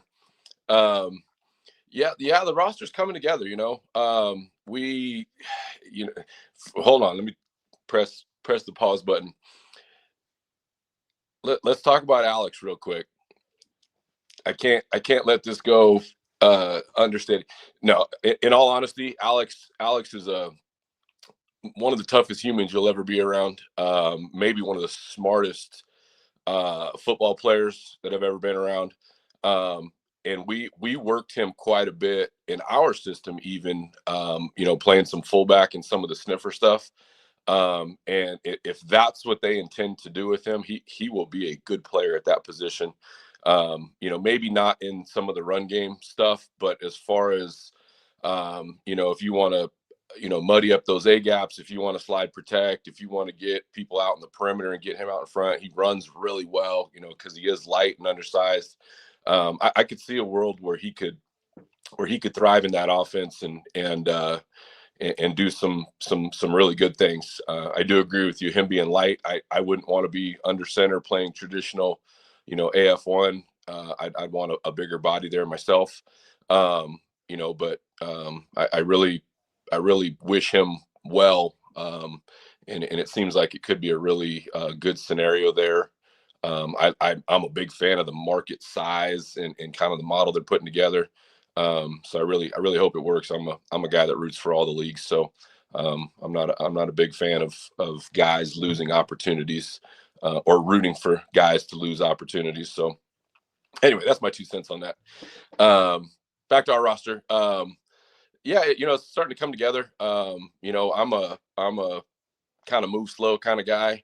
I don't force moves. I hate to hate to sign guys that I'm just not in love with. You know, when I find the right guy, we go after him, and if it works, it works. If it doesn't, we move on. You know, we're not a strength in numbers, you know, kind of operation. We probably won't bring in 35. We're more about finding the right 27 to 28 and feeling like they're really good fits for what we want to do, and coaching those guys and putting them in a system where they can thrive. So we've got some pieces that have fallen into place. I think there's certain position groups that could be really, really good in any league you want to put them in. So it's coming along. I don't know if that answered the question or not, but I feel really good about where we're at today. I know you can log in and you're not seeing big number. We've got probably 5 contracts that should come in this weekend and give a little more kind of definition to that group. But I feel like it could be a good group. Definitely seems like there's the makings of a solid roster so far. One of the little bits of information that's been floating out there, it sounds like a quarterback's returning, Matt Struck. So talk to me a little bit about that. I mean, this will be season 3 with the Storm for Struck. You know, he's obviously had some opportunities outdoors. How important was it for you to get back Matt Struck? Let me circle back real quick. You had asked the question about Kyle Myers. Kyle Myers played with Robert Cooper at Florida State. So that helped kind of connect that dot a little bit. And he's friends with a couple guys that we've signed. So that kind of, you know, when you're a coach and a guy's name comes across your desk, you know, you want to, at least myself, you know, I want to call somebody and say, hey, tell me about someone that I trust, you know, tell me about this guy, you know, how does he operate? Is he a good person? Is he, you know, dependable, all those kind of things. And players honestly should do the same thing. So, you know, luckily for him, he had some people that he could call and say, what's it like there? How do they treat players? Is it honestly a good setup for me personally? And can I be successful? And I think that's how that kind of all took shape. On to Matt. Really excited about Matt. We're far from home free. Matt's had a crazy journey. You know, from a guy who had a couple shoulder injuries in college, which kind of forced him to bounce around a little bit. You know, he was the starter at Idaho State. He was the starter at Missouri State. Then, you know, he was a COVID guy, which kind of threw everything into whack. He had a shoulder injury, so he ends up at Southern Oregon. So he's just a well-traveled guy. He wasn't even going to play football. We kind of got him at the last second. And then, you know, by midseason, he had kind of transitioned into the guy for us in year 1. You know, then he ends up in the X League in Japan, thinking he's going to make really good money for, you know, a long time. And they kind of surprised him and let him go. And at that point, there wasn't a lot of places he could catch on. I know he had some other opportunities, but I said, hey, once you come back here, we'll take care of you. We've got a quarterback we feel pretty good about, you know, but we could lose him, you know, at any point in time, which we did. You know, Toronto tries to sign him, and then Birmingham does sign him. We were fortunate to get him back, but there was a 5-day stretch there where I wasn't sure if we were going to get Jalen back. So, you know, Matt gave us a little insurance down the stretch. You know, in case something did happen. He ended up actually taking a couple snaps at wide receiver when we got banged up one game, and was running down on the kickoff and you know, trying to earn his keep. But you know, then he ends up in Germany, and I think he's being courted by some ELF teams right now. But with that whole thing in disarray, they can't do anything. And so, you know, he signed here as, I don't want to say an insurance policy, but he said, if I end up playing indoor football, I'm playing for you guys. I'm coming back there. He really enjoyed it here. He's got good support here. So we'll see how the Europe thing plays out. He said there's only one team or 2 teams that I would play for over there. So if it doesn't come to fruition, he's coming back. So we feel pretty good on our chances on that. But like I said, we're not home free yet, but it was kind of a marquee signing for us. I think he's a good player, a good leader, tough, smart. The guys rally around him. He brings a lot of value to any team that he's on. Yeah, I was hoping you would sign Jairus Gresham back and start him at quarterback for a couple of years. We wanted to do that. But no, Austin Batcher, man, that's another guy that you went out and signed. So for me, when I look at him, I don't think he's like is a starting running back per se. He's more of a goal line guy. Is that how you view him, or is he your starter going in 2026? Well, a couple things. I watched his film a lot last year. When we were shopping the market, in the AF1, you just got to have a bigger body there for what they're going to do in the pass pro. I look at the trends in the IFL and the indoor style NAL, and it seems like people are leaning two directions. They've got a bigger back that can kind of pound a little bit, or they've got a small, it seems like the market's flooded with the 5'8", 5'9", 205 to 215 kind of guys. But I don't really want that kind of guy. I want a guy that can slash a little bit. And, I think our run game's potentially a little more robust than some other people and some of the things that I want to do creativity wise. I need a guy that can block. I need a guy that can, hit some creases when we do crease people in the run game. A guy that can make people miss, a guy that can lower his shoulder. I want a guy that's a little longer, to be able to do some things in the pass game. And when I watched his college film, he is fast enough. The thing that honestly really sold me was just watching some of the things that he did in his short time in the TAL last year. I could see the burst that I was looking for. I could see the violence. I could see the willingness to do anything. But what he did for us is he took a lot of pressure off of us having to find the right guy, because he might be the right guy. But we don't have to now force the issue. We feel like we have a running back that we can move the football with, that can be productive in our style.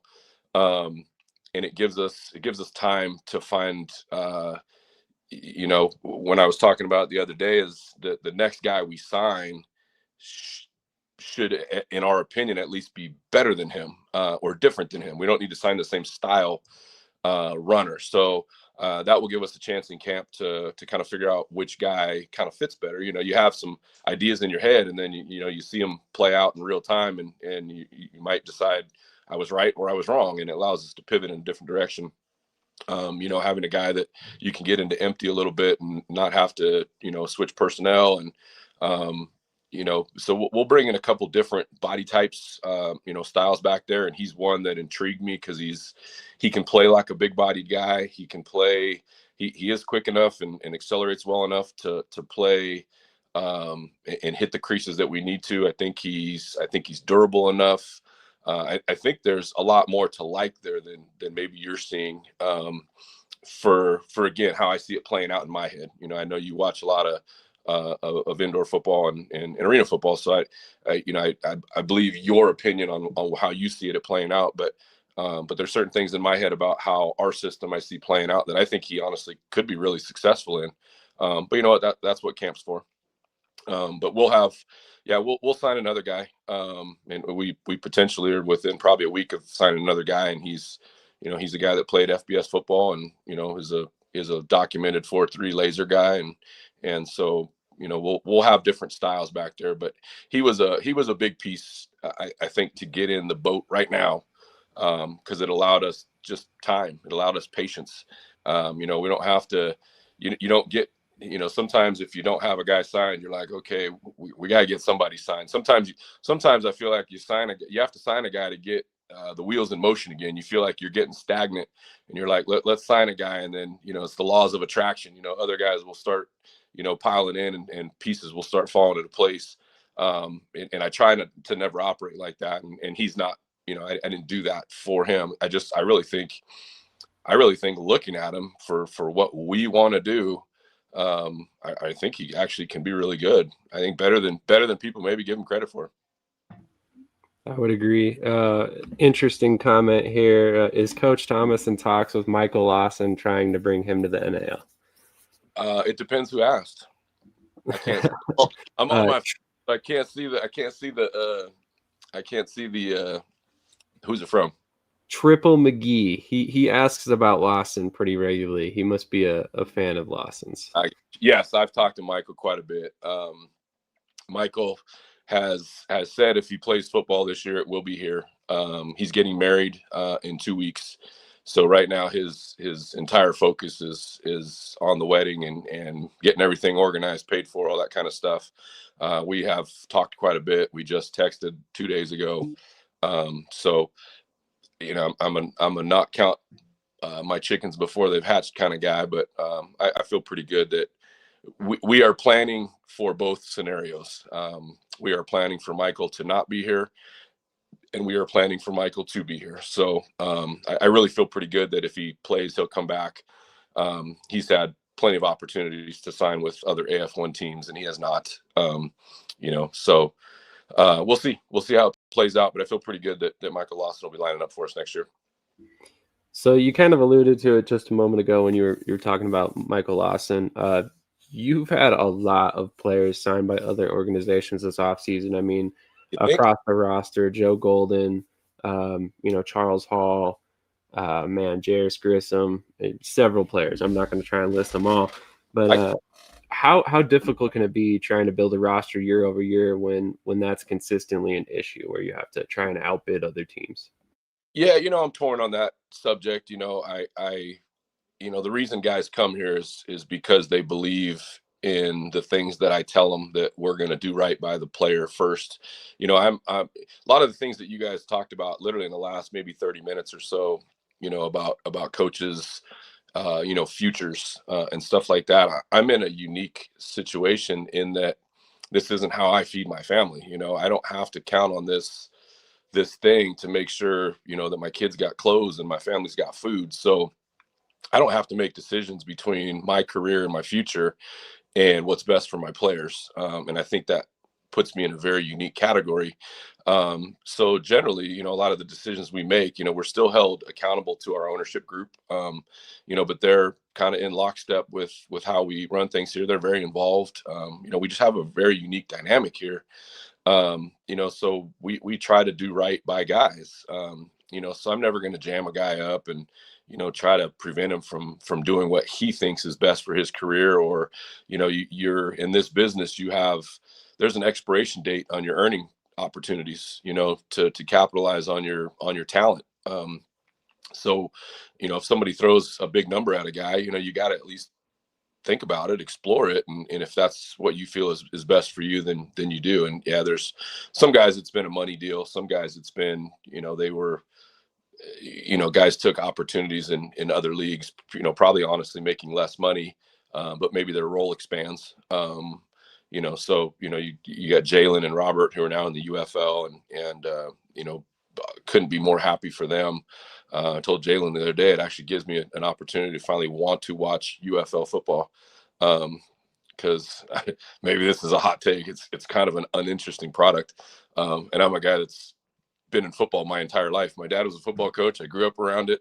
I coached 20 years at the college level. It is rough to watch sometimes. There's just not a lot of excitement, and I'm not going to beat them up on here, but I'm excited to watch.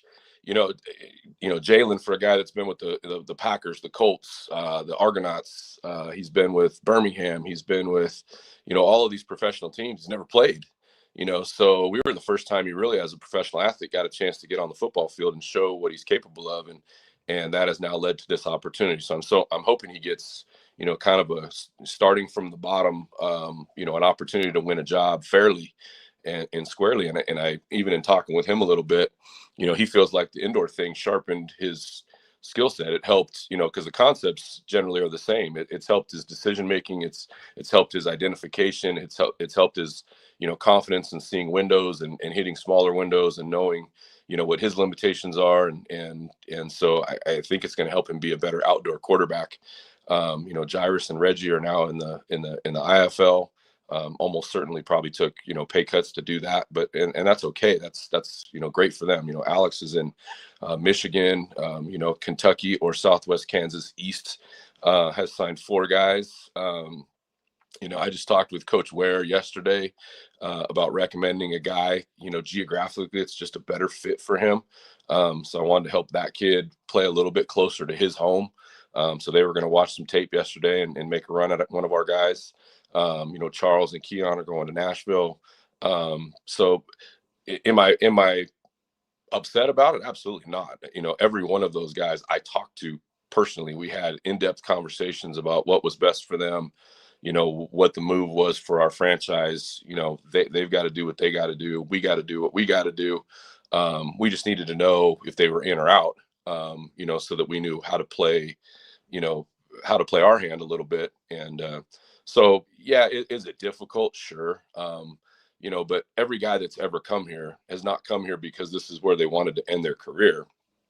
I would argue that's in any league. Guys aren't going to the AF1 or the IFL because that's where they want to end their career. They don't want to go play 6 years. They're doing it to try to go play in basically 3 leagues. So if they can make a little more money somewhere else and still have that path, and that window open to try to get to the leagues that they want to get to, I can't be mad at that. Can't be mad at them. Every guy has left on really good terms. I still text and talk to literally every single one of those guys. So they didn't leave here because, and some of it was geography. Charles lives in New Jersey, coming to Southwest Kansas. His family's not going to get to, come watch him play. There's certain guys that just the geography of it just didn't make sense when you're looking at doing it a second time. And so, those are some of the challenges. We try to be a little more geographically based in our recruiting, but that's, challenging sometimes as well as the indoor landscape changes too. You've got, teams now in Colorado, you got teams in Pueblo, you've got, other things. So, even a team in Dallas now that, we've tried to go in certain locations and find guys where, I kind of describe it as the island. It's tough to be on the island, for 4 months. So, on a bye week, it's hard to get to the East Coast from here on a bye week. You're going to spend a day of travel each way. So is it cost effective? Is it even worth your time? But if you can jump in your car and get down to Oklahoma City or Dallas or Denver or wherever, that we have a jet at the airport here, fly straight to Denver, and from Denver you can get to Seattle and you can get to Portland, you can get to anywhere in LA, Phoenix. It's easy travel going that direction.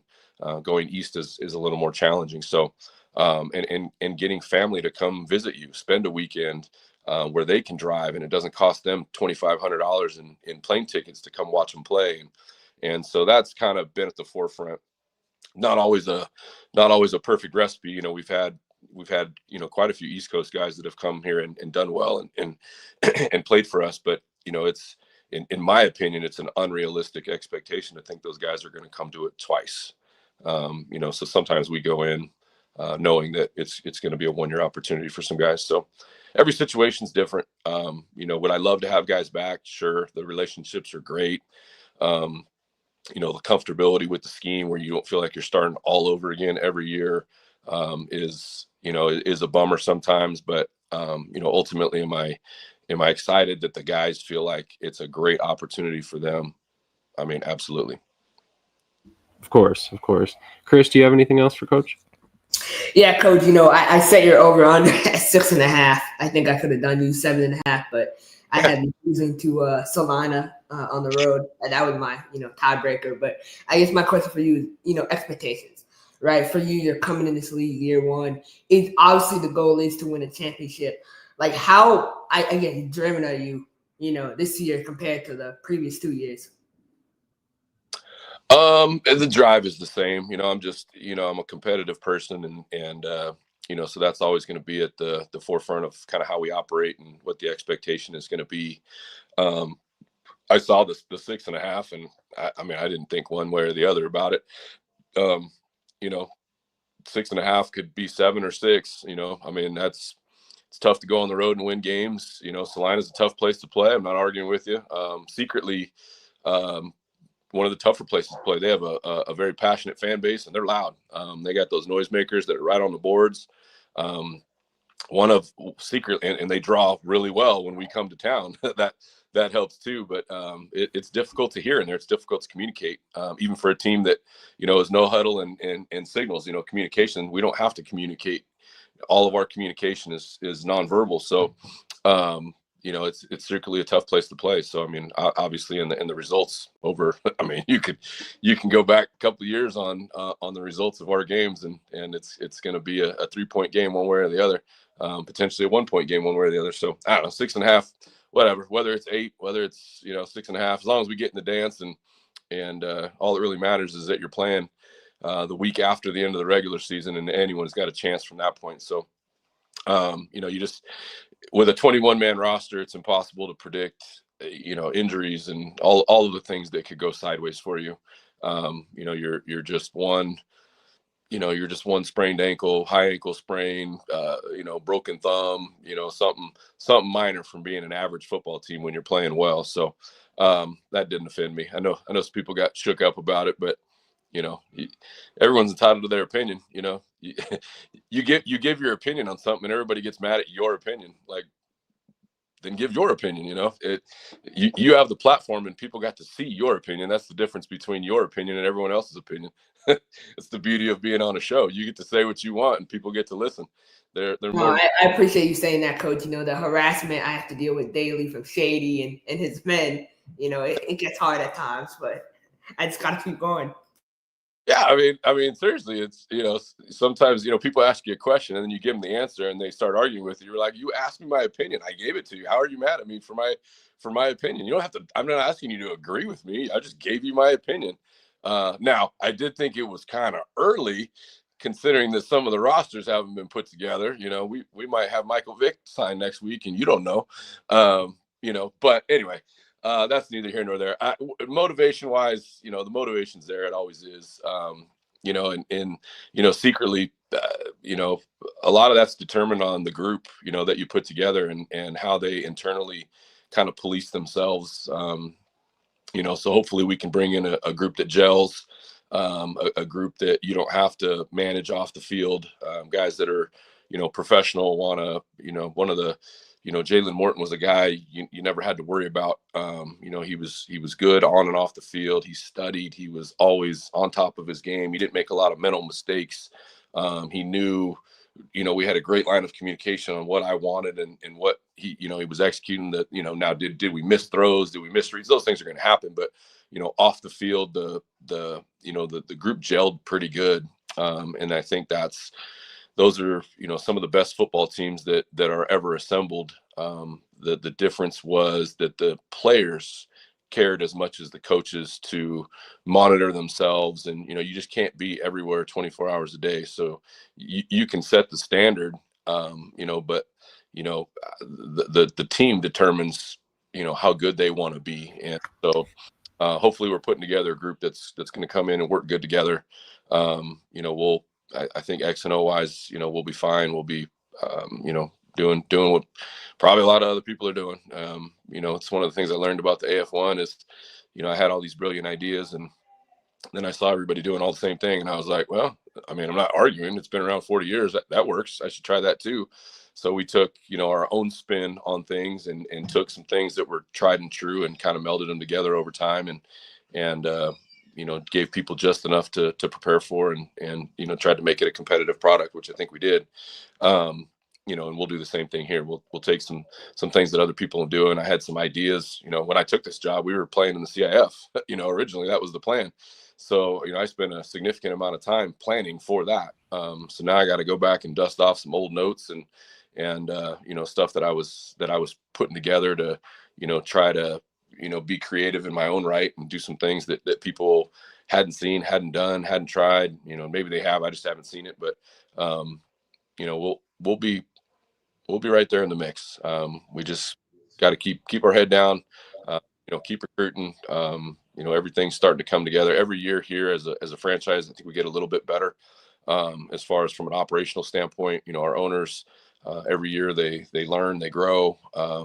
And every year our situation, every year, at least since I've been here, has been a little bit better than the year before, as far as, how we can take care of the players, how we can continue to make our personal situation better and the players more comfortable in their time here. So I'm anticipating this being our best year so far from an operational standpoint, of just, top to bottom, everything that you can, everything that you can physically measure, I think will be our best year so far. So the only thing that we can't predict is obviously going to be the wins and losses. So we just got to do our part on that side of it, and hopefully we come out on the good end of stuff. I did want to ask you one question. My final question for you is like, who's one coach, and you got to give me an answer. You can't say but like, who's one coach or team, like who's number one on your hit list this year? Like, who do you really want to beat? Would you say? That's an odd question. It's not an odd question. It's a fair question. I don't know half the guys. I'm not I'm not as well connected as some of these other guys. So I don't even know a lot of these people. I met Coach Negron one time. No idea, the guys in Dallas and Louisiana, and I know Coach Solo because he was at Wichita, and he does a good job, and obviously he had a good season last year. And in Beaumont, I've never met the head coach in Colorado, but I've seen their product. It's good. I imagine they'll be a really good football team. Don't know the coaches in Sioux City, but seems like they've kind of been successful over time, and that's anytime people are doing anything over long periods of time, you got to have a little bit of respect for them. Don't know the guys in Amarillo, so I can't necessarily pick any of those as a hit list because they haven't really done anything to me. It would arguably have to be Coach O'Neill. I mean, by process of elimination, anytime that you can beat Salina, I think that's a big deal for either franchise. I think they probably feel the same way. It's just, in the way the schedule's fallen the last 2 years. I think 2 years ago we played them right at the end of the year and then turned around and played them in the playoffs maybe 2 weeks later. Last year they scheduled us back to back, to end the season. We were talking about it honestly last night at the high school game here. They were playing a team out of Wichita, and they ended up beating them, but it didn't matter who won or lost. They're playing them again this weekend in the first round of the playoffs. It just determined who was going to play at home and who was going to play on the road. And, anytime you play somebody twice, when you play someone in week 2 and it's a really closely contested game, but you don't play them again until week 8, a lot of those grudges and, things that, happen during the game, whether it be coaches or whether it be players in their one-on-one situations, a lot of those things fade away. They've got new enemies, 6 weeks later. When you play somebody back to back, in a contested game and the way that ours ended, with a challenge that, by the way, I'm not even going to go there.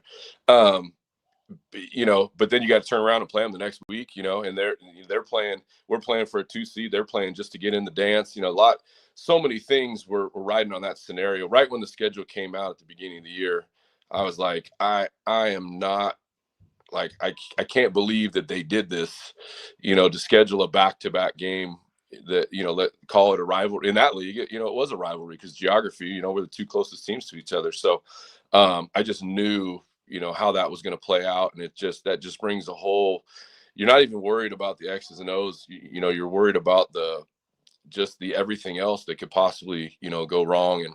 And so I wasn't a big fan of how the schedule kind of, played out. And, a lot of my fears, came true just because it was such a highly contested game. But I got a ton of respect for, the Salina ownership group is a solid group of guys. Coach O'Neill does a phenomenal job. I mean, I don't have to, sit here and pat him on the back. His accolades do that for him.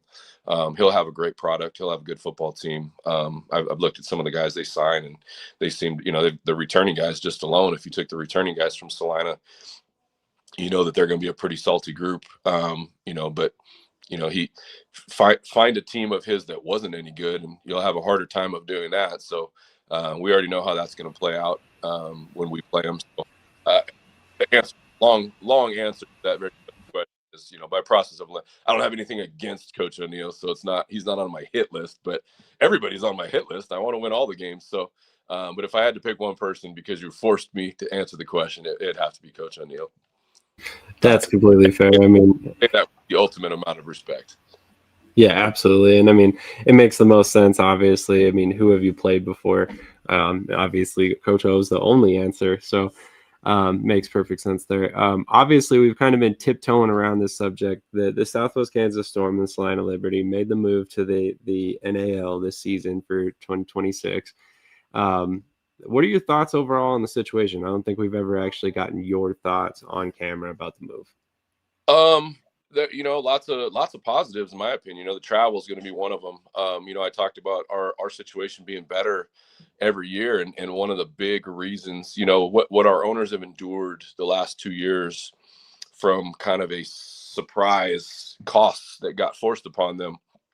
What people don't realize, I heard you talking about Beaumont earlier, and just to bring up AF1, I don't think people realize when you can't, a bus even to go to a game is, going to be the better part of, 15 grand, if not more. But we were looking at probably $200,000 in travel. So when you take that number of what we spent last year in travel, and our owners feeling like that's a sustainable business model that we can now move somewhere else, that money didn't go away. They didn't put it back in their pockets. It wasn't profit. It was some of that they've put into improving the living situation, of our players. So that allowed us to kind of treat our guys a little bit better than we have maybe in the past.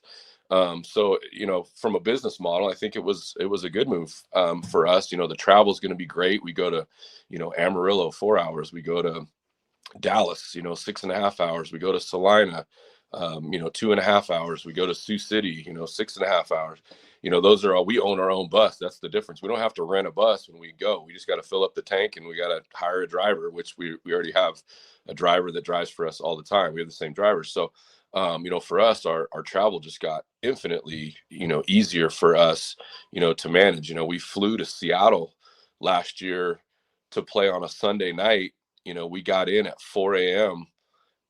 and played at 4 p.m. that same day. And then we're out of town by 5 a.m. the next morning. And we were in Albany, New York by Thursday night of the same week. That's a crazy ask, not to mention billing, busing to Billings, busing to Corpus Christi, busing to Nashville, and 2 of those games we went on the road, and one we lose by 4. Those are difficult asks, for coaches, for players, and those things wear on you over time. So I'm excited about the travel. I think the AF1, there's some things that I really do like about it. I think the Michigan team, I like, I mentioned this earlier, I like the market. I think it's a good market to attract, to get into. It's not too big where you're just this thing that, nobody know, the bigger the city, the more things there are to do. Sometimes it's harder to attract a fan base. I think when you're in a mid market like that you have a better chance of attracting a fan base and getting butts in the seats, and you're not renting an arena that looks empty when you put 25 to 5,000 people in it. If you're in a mid-sized arena and you can put 4,000 people in there, it might be worth your time. Your rental costs are down, your stands look good on the product when it's streamed or on television. I like the business model that Kentucky's working with. One of the examples I give a lot is when I was at the college level, the high school would play on Friday night and they'd have 5,000 people in the stands, and, we'd play the next day and we'd have, 900 to 1,000.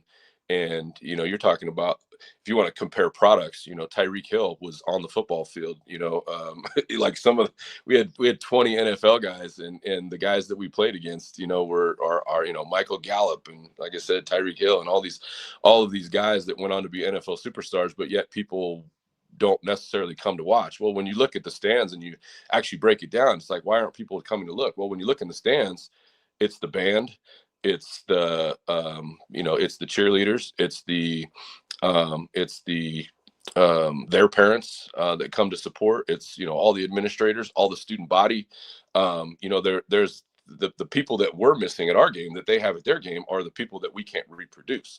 The parents of our band members aren't coming to the games. It's college. So when you look at I think the business model maybe of the Kentucky, and I'm not on the inner circle here, so maybe I'm misquoting, but the vision I think that I understand does have some potential when you're potentially teaming up with a university, and especially if you're getting into the inner workings of that university, where you're intermingling somewhat with the student body as far as interns and stuff like that, and you're at a university that doesn't have a football team.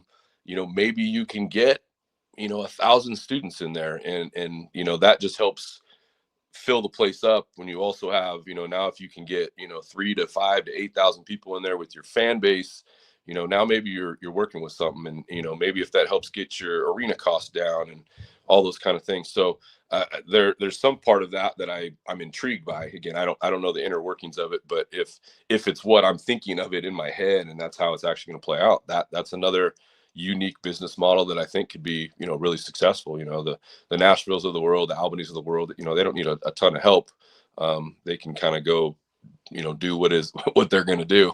The biggest enemy that some of those guys have is just going to be the travel. It is expensive, and we can attest to that. So, but again, about the transition of where we're going, I do think the style intrigues me, again, just because I haven't done it. You get the two guys in motion, you get from a guy that enjoys the chess match, looking at the 4 DB, that fourth DB makes a big deal. You can literally anything that your mind can come up with to, you can trap guys, you can, play quarters, you can play 2, you can play 4 guys across and end up in any possible coverage. You can roll 3 either way. You can rob the middle. You can, there's whatever your imagination can come up with to, to make the life more difficult of the offense, and whether it works or not, it's just, it does have more of a little bit of a realistic, feel to the outdoor game, at least for me, and how I envision it and getting a chance to watch it. I will say in the arena style, it seemed like the more we were in it, the games kind of played out all kind of similarly, because of the limitations in, the defensive stuff and how you have to attack it and what's been successful over time. It just seemed like a lot of the games were just kind of got a little bit monotonous. It's can you cover their high motion guy, and if you can't, then you got to play some zone, and then they're just going to stab you to, do you want to get shot or do you want to get stabbed 1,000 times? But either way, they're going to work their way down the field and beat you. So for me, it was just, it was like Groundhog's Day sometimes. I enjoyed it. The adrenaline was still there, but I am intrigued to just, start something that's a little bit new, a little bit different, and see where that goes. And my eyeballs tell me that it's just a new challenge, and it could be real fun. Absolutely. I'm excited to see the offense you come up with this year, and also the defense Coach Sheck comes up with. But there's a question in the chat here, and maybe you can kind of elaborate on this. What's the most notable differences between being in the NAL and AF1 from a franchise perspective, other than geographical locations? And other than style of play, for us, so far, nothing. We're operating, best I can tell, identical. We've got the same ownership group. We've got, the same operational staff. We've got, our coaching staff will be very similar. We've got, we'll probably have 5 or 6 players, come back from last year. So for us, it's just learning a new style of football. We're going to play in the same building. We're going to see different places and travel to different places, but we're going to be on the same bus. So for us, from an operational standpoint, literally no difference at all, that we can kind of visually see, other than the style of football. Honestly, I think it'll be somewhat of a seamless transition for us from an operational standpoint, which is, I think, what the question was. Yeah, absolutely. Krish, do you have anything else for Coach?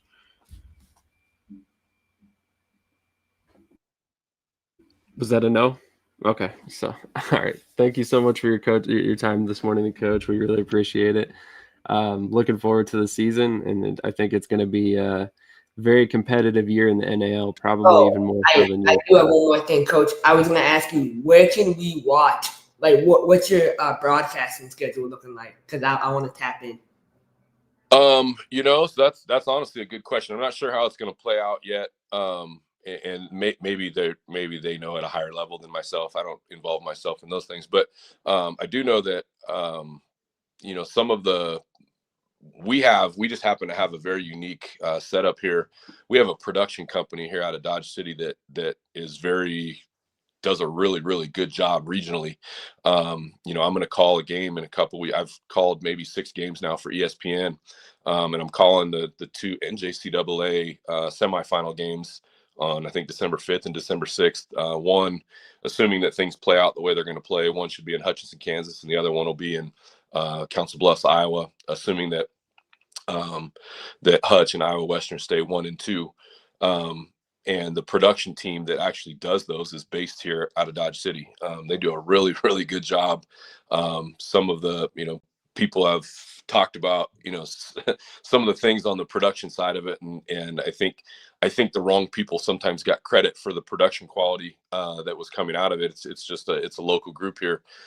So I do believe they'll be doing our games. Where it will be streamed, that I honestly can't tell you. I don't know. Like I said, our owners might know. I'm sure the commissioner knows. Other people probably know. I don't know where the links are going to be. I don't know if they've got some kind of deal cooked up, that I don't know about yet.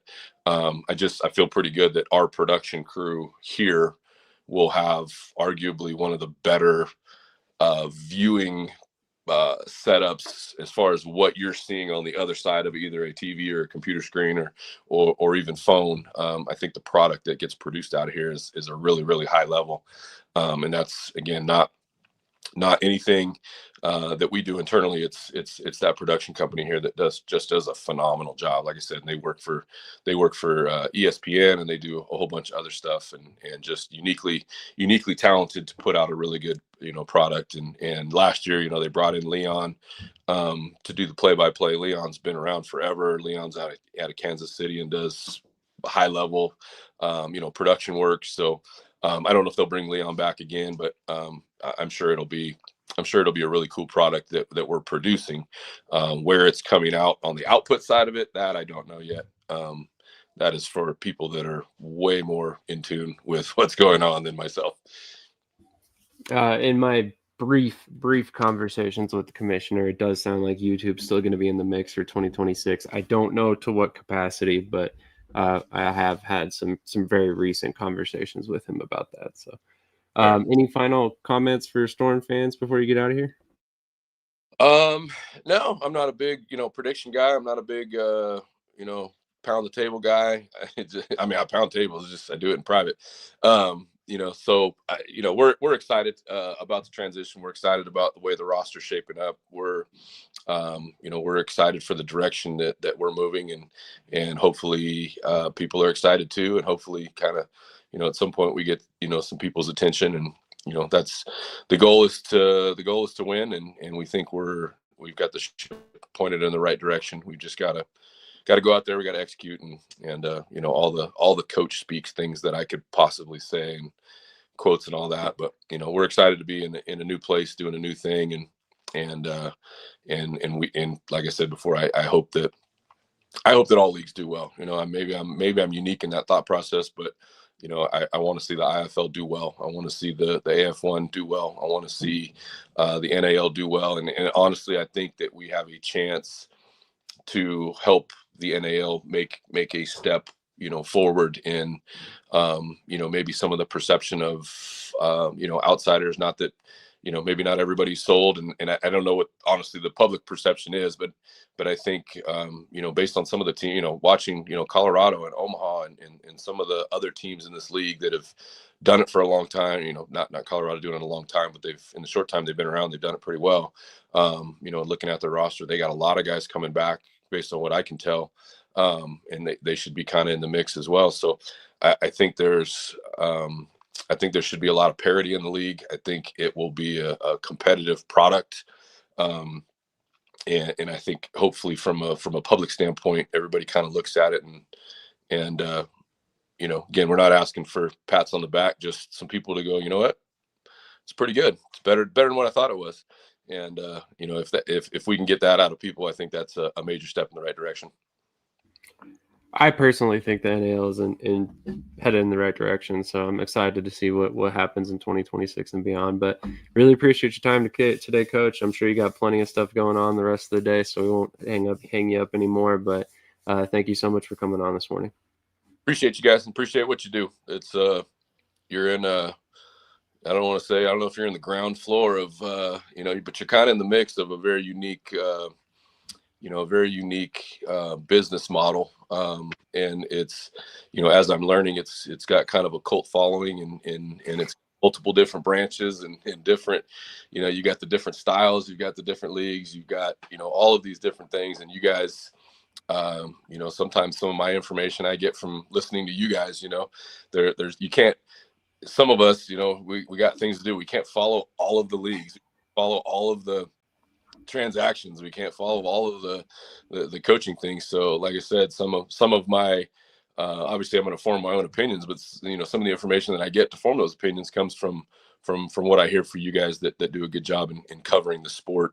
And when I say the sport, I mean everything from, the TAL 6-7 man stuff all the way to, the NAL, IFL, AF1, all that kind of stuff. So hats off to you guys.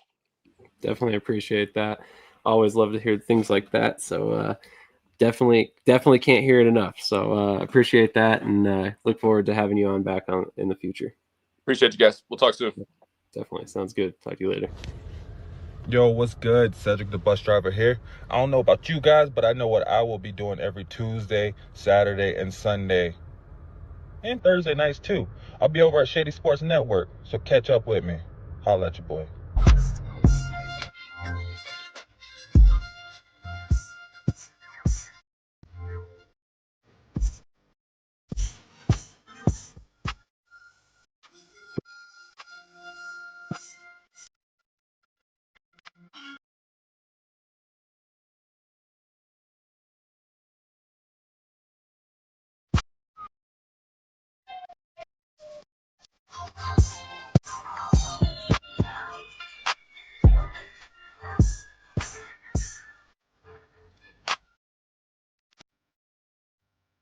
Oh.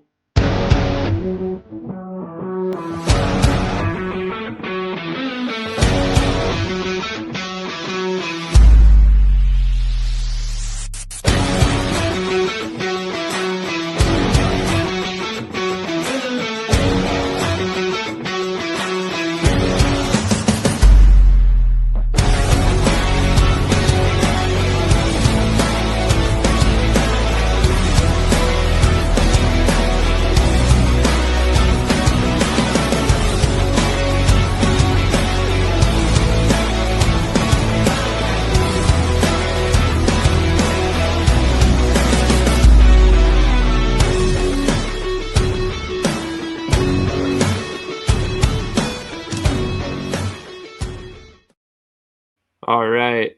Make sure you check out the Omaha Beef store and get some merchandise right away. As always, they are one of our best sponsors. They support us, and most likely it's because we support indoor football. So in this great circle of life we got going on here, if you support them, you're indirectly supporting us and supporting the industry. So always love them for their support. Also wanted to shout out the NAL shop because they got some new gear recently, which we're going to pull it up real quick.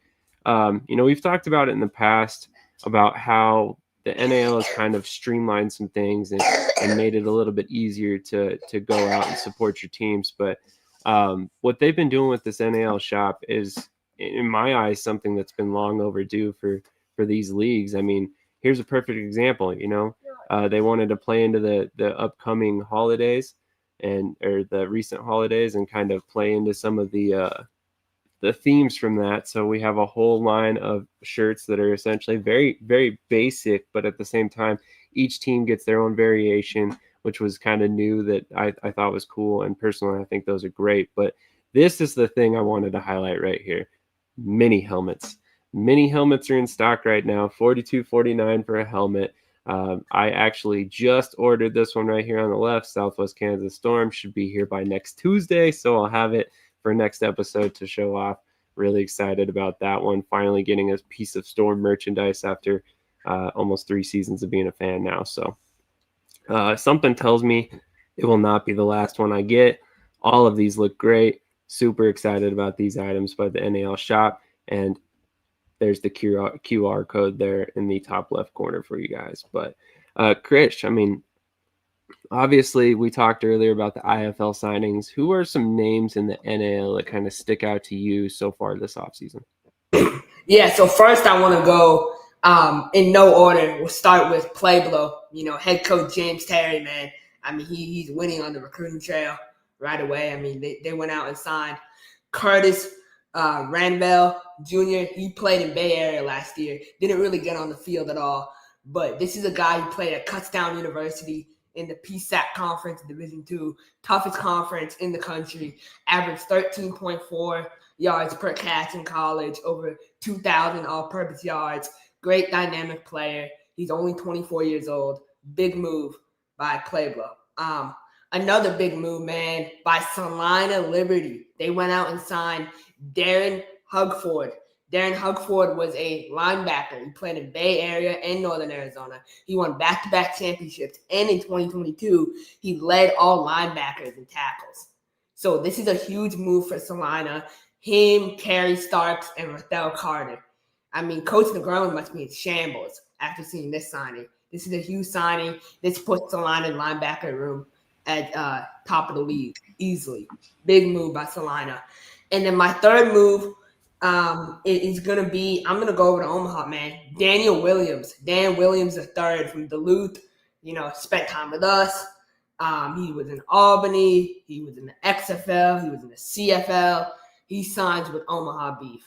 And so that level of physical talent, spent 3 years in the NFL with Jets, Commanders, and Rams. So he's been around the block. Big move for Omaha. It makes the receiving room go to the top of the league as well. And I don't know how they're going to do with all these receivers, man. Like, I know in a perfect world for Negron and CJ, they can put 8 receivers on the field, but they only have 3 spots. So there's going to be a lot of guys who, they're close with that are going to be cut. Because Dan Williams is a freak of an athlete. He's going to dominate the NAL.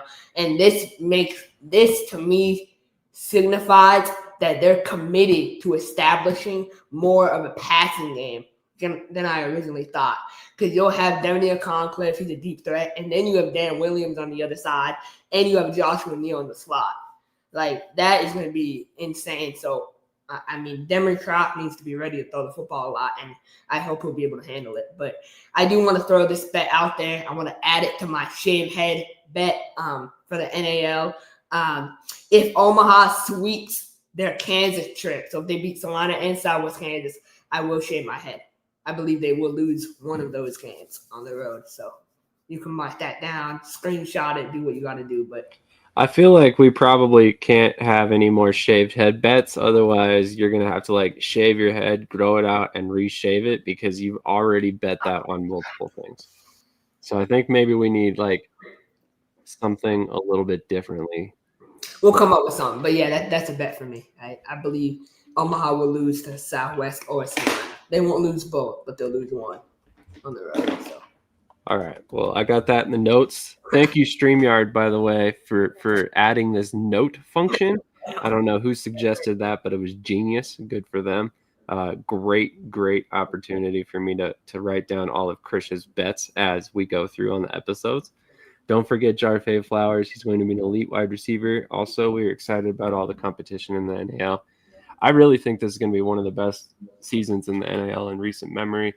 I think from a stability standpoint, you have, 5 to 6 franchises in this league right now that you can count on being there and with little to no doubt. Omaha, Sioux City, Salina, Southwest Kansas, Colorado has really kind of established themselves as a team that's going to be here for years to come. And I think Pueblo has come out really fast and really strong, and especially in the sponsorship game. So I think they look like a team who's going to be around for many years to come as well. So I'm very excited about that as well. We'll see about Pueblo. They come out strong, cheating and bending the rules as well. So we'll see. Here we go. Massachusetts fans, experts on cheating, especially when it comes to pay. Really, this is a different league. We're not talking about my team. So. Oh, okay. I'm sorry. I got confused because we were talking about overpaying, so I just immediately assumed we were talking about Massachusetts. My fault. I'm old, man. Short-term memory loss. So one thing we were going to talk about today, and we're trying. Why do you need a Wolfpack mini helmet? Don't waste your money on that, man. Like, Oh, come on. They have like one of the best looking helmets in all of indoor football. No, I completely concur that there needs to be a Wolfpack mini helmet. Washington, if you're listening, please, for the love of God, get a mini helmet. That thing will sell like, it will sell like nobody's business. I'll just leave it there. I was going to say a bad euphemism, but we'll leave that alone. I really think that would be a very popular item in Washington. So if anybody happens to be listening from them, you should really look into that. But I think it's one of the best looking helmets. Agree. Triple McGee. Agree.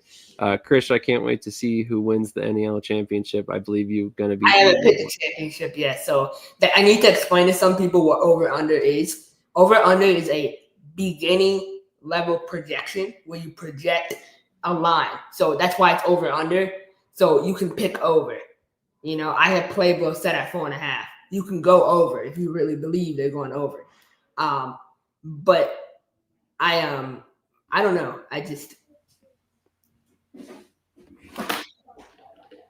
Oh my Lord! Will the Pirates go out of the locker room for the national anthem? If you want to bring that up, let me like replay that story for you because I won't let my men be indoctrinated and painted evilly. That's not on you. That's the information that you got. When we went to Jacksonville, right? And this is confirmed, and you can ask anyone in Jacksonville, and they will tell you, right? There's a reason why their ownership was not upset, right? They never told our team to come out of the locker room. They never said anything. Okay? They never, ever said, come out. Our team I had always gone out for the national anthem. I remember when we played Frisco, and one year they didn't come out. Billy backs Frisco. So before you go and say that, understand, like, our team had never done that before. That wasn't a protest. It happened. I've seen it happen multiple times where teams don't go out, and that's not purposely. That's just timing. The timing got messed up. So our guys didn't know. So I'm not going to even go to that there, but that was not a protest. I can guarantee you that. So, yeah. How dare you say anything negative about the Massachusetts Pirates on this program? How dare you, sir? Shame. No, I'm just kidding. We love the banter, Chris. John Rackland more concerned about his team standing for the national anthem than how many games they win. So that's one of the things. It's petty, absolutely. But we're 4-1 against them, so I don't pay attention to those hoes. To be honest, they don't faze me. So anyway, I'm not even gonna. Sorry, you're right. Orlando Pirates. I apologize. Forever to be known as the Orlando Pirates here, even if they don't move to Orlando. But they could end up Tampa Bay, and they're going to be the Orlando Pirates. But that's the thing. Like, yeah. So Playboy is coming out strong. They are doing well on the sponsorships, and I'm really happy that they did that, and I'm excited that I'm just excited that they have a strong presence in the community, and I hope they sell out because.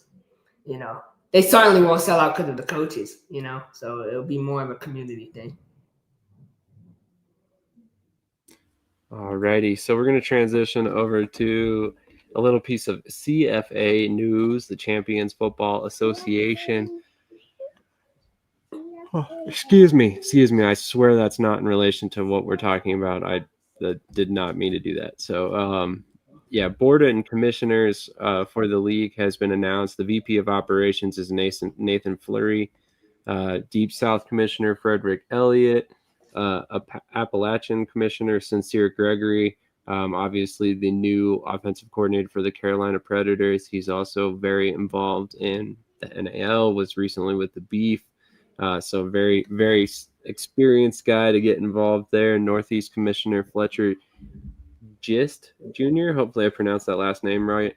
Great Lakes Commissioner Molly Pitney. She's involved with the Ohio team that just moved over to the AAL2. She's been involved in the UIFA and several other organizations over the years.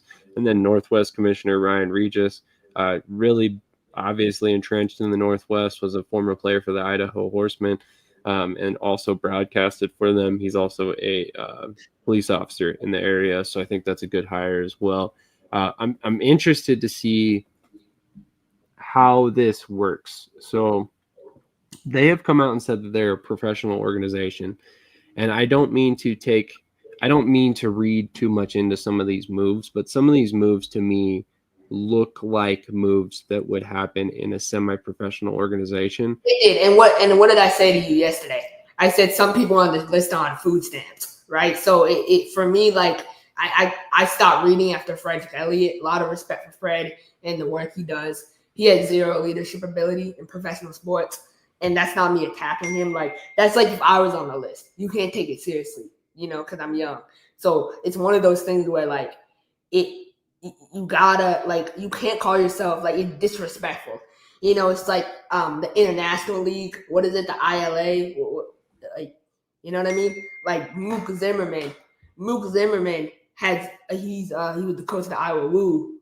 Mook Zimmerman is like, I'm serious, man. Mook Zimmerman is out there promoting that league, right? He has zero opportunities to coach in any professional league.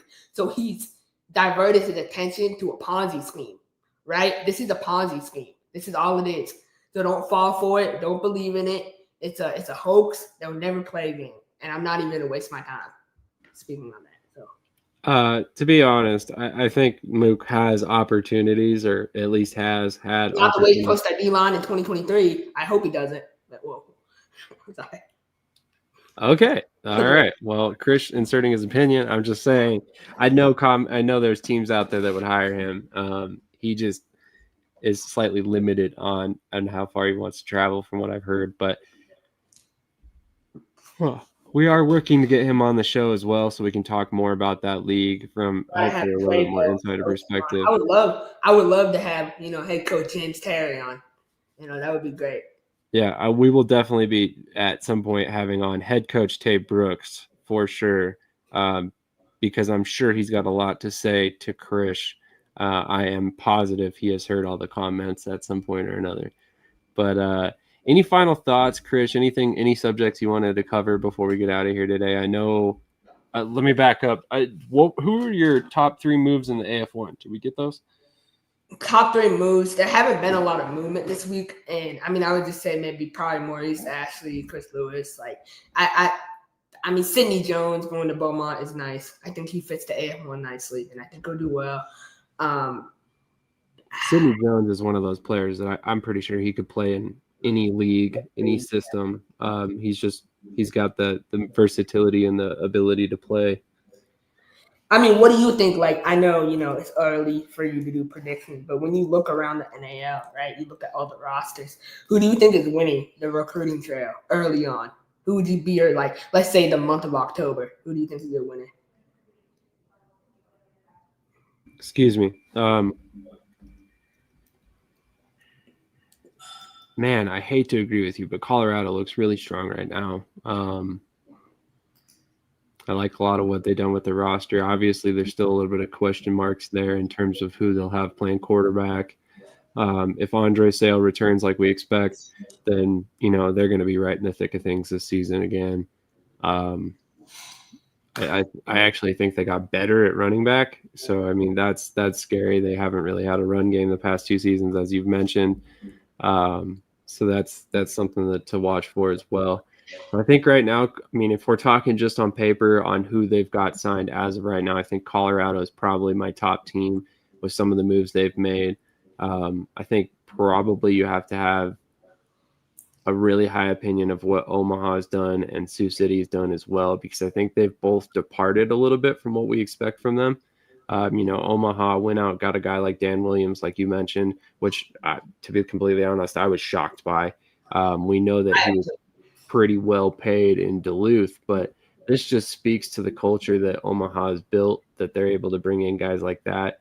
And, and I would be very surprised if he was making, a crazy amount of money in Omaha. Would you be surprised? And I don't want to throw this out there, but would you be surprised if he even showed up to Omaha? Is this one of those signings where you go, you sign a guy like high level like him? Do you think he'll actually show up and play? Yes, I do, because I think if he wanted to be in the AF1, he would be. And then same thing with the IFL. Well, maybe not the IFL, but I feel like he had opportunities in the AF1. if he wanted him, and he chose to go to the Omaha Beef, and maybe there's a reason why. There's a reason why players go to Omaha every year, and it's not the money from what we know. So they have their tryout today. Like my message to CJ and Coach Negron will be like, don't sign any receivers. Don't, because you won't find anything better than what you have. So I'm pretty sure they know that. I'd be willing to bet that they're looking at running backs, they're looking at wide receiver or linebackers, like you've mentioned. Yeah, they're definitely looking at running backs. They're definitely looking at running backs for sure. Always looking for offensive and defensive linemen. Always. It doesn't matter how you look. You always want depth at those positions. And I mean, you can really never have too many quality defensive backs on your list. So I mean, wide receiver is probably one of the few positions that they really don't have to worry about too much. They've got guys that they could bring in if they really needed them. Defensive back is a strong position for them as well, but they've lost a couple players there, so I could see them looking for that position as well.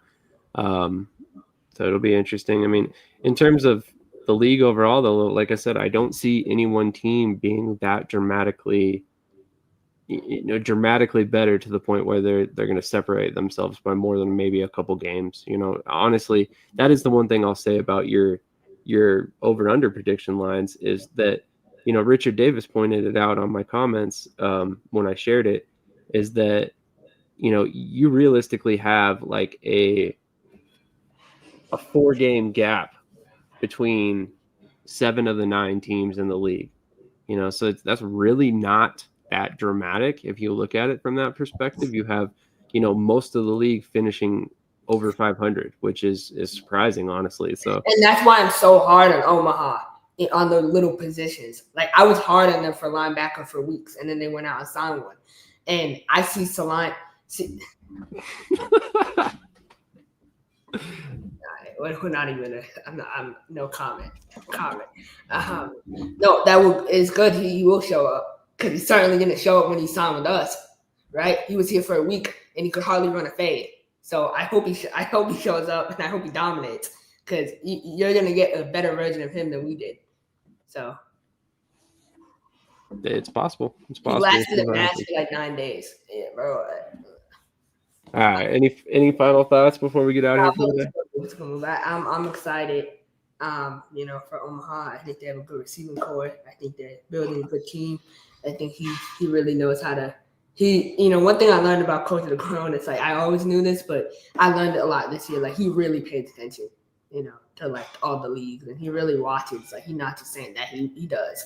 So I'm excited for the NAL. I think I haven't picked my champion yet, and I'm still undecided. So I will be picking my champion in January, and I will be standing by that champion. And just so you know, whoever I pick and not who I want to win, it's who I think is going to win. So that's the difference, right? And then I just stay tuned. The IFL got some big news coming. I heard a schedule is coming within the next 11 days. We should have a schedule for the IFL.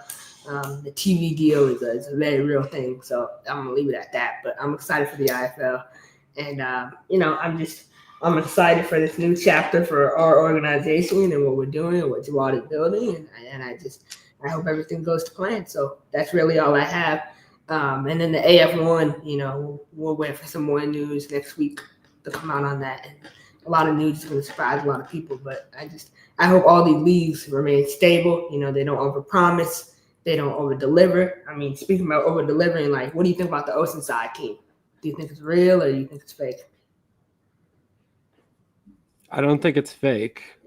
Do I have some questions? Absolutely, I do.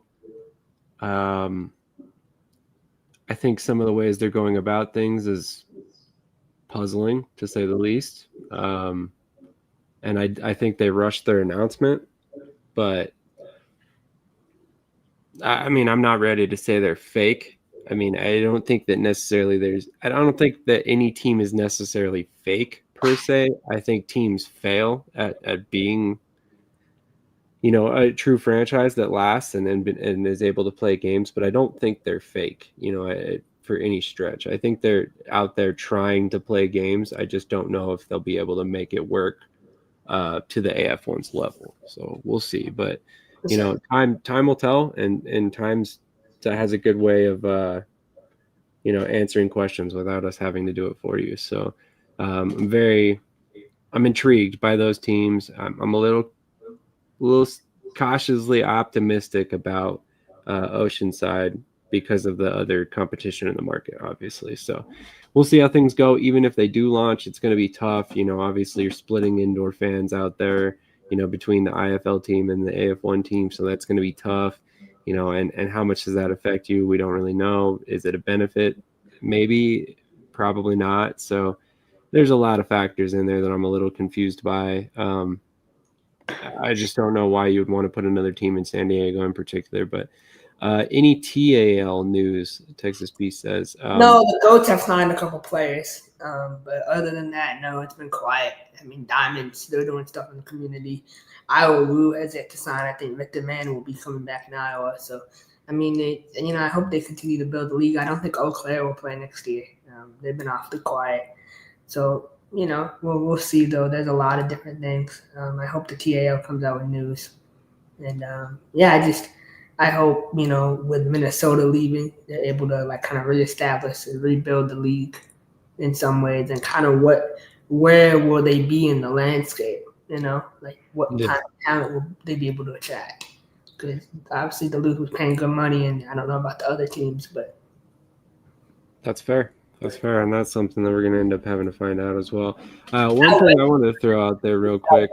One thing I do want to say before, Southwest Kansas is partnering with the Kansas City Goats, and they should form a partnership. That would be nice. Wouldn't be a bad idea, for sure. One thing I wanted to throw out there is you mentioned a signing by Salina that I thought was kind of funny, Darren Hungerford. Yeah. People out there have had questions about the level of talent that's going to be able to be attracted by the American Arena League this year. And I wanted to point that out because you're pointing out a signing, Darren Hungerford, signing with Salina in the NAL, and that guy played in the AAL too last year with the New Jersey Bearcats. Myron Green signed with Salina. He was previously with the Carolina Predators after the Orlando Predators folded. Then we also have Todd Simmons signed with Nashville. He was with the Jersey Bearcats last season as well. So, I mean, I'm just saying, if you're questioning the level of talent the AAL will be able to attract, I think you're missing the bigger picture. Columbus is always going to be a solid team. Wheeling, similar thing. They've got a really quality staff in place for both of those teams. So I think regardless of who they bring in, they're always going to be talented. They're always going to find some gems, especially locally for Columbus in particular. So I'm excited about the AAL as well. So, I mean, we're going to be talking a lot of the AAL this season, whether it's on our AAL lineup of shows or not, remains to be seen. I have a feeling I'll be bringing them up on this show as well quite a bit. One thing I wanted to shout out, we got a bunch of content coming at you today. We already talked about the bus stop, which is coming on in about half an hour here. This evening, we have another arena football game being broadcasted on our live sports channel. We have the Mid-Michigan Grizzlies taking on the Ohio Blitz. As of right now, the Grizzlies are undefeated. They have not lost a game yet. They've been rolling teams left and right. I recommend you check out the broadcast, Shady Sports Live events on YouTube. They will also be broadcast on their Facebook page, their YouTube page, and they are going out on our Twitch as well. We also have an NCAA game coming at you later, the Mountain West Football Game of the Week. And we also have a soccer match, which will be broadcast on the main channel tomorrow evening at 8:30 p.m. Mountain Time, 10:30 p.m. Eastern. That is a Brazilian soccer game, so that is most likely to be a broadcast in another language, just so you are aware. But definitely stay tuned to all that. Make sure you're hitting the subscribe button. And if you haven't done so already, jump over to the YouTube channel, subscribe for us. We are less than 40 subscribers away from 3,000. Help us hit that goal this weekend. Only you guys can do it, so we need your help here. So if you're watching on Twitter, Facebook, LinkedIn, Twitch, anywhere else, jump over to YouTube and make sure you hit the subscribe button. On that note, we're going to catch you on the next one. Thank you so much for watching.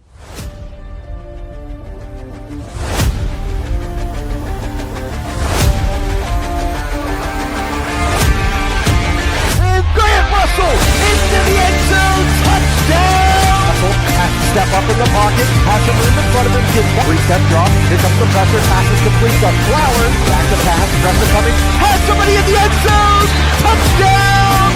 Pressure's coming, Russell able to escape, still on his feet, and will be brought down at the looking, has plenty of time, has Flores at the 15, he's at the 10, and Russell has it on the outside. Like I said, he ain't taking a slide. Russell steps up, let's go. Robinson makes the circus catch. When the alert snap, here comes the pressure, and the pass is going to be complete. And making the catch of Grant Russell. Russell, back to pass, looking, he has Robinson makes the catch, and will be brought down on the play by Isaiah Hall. Yo, what's good? Cedric the bus driver here. I don't know about you guys, but I know what I will be doing every Tuesday, Saturday, and Sunday. And Thursday nights too. I'll be over at Shady Sports Network, so catch up with me. Holla at your boy.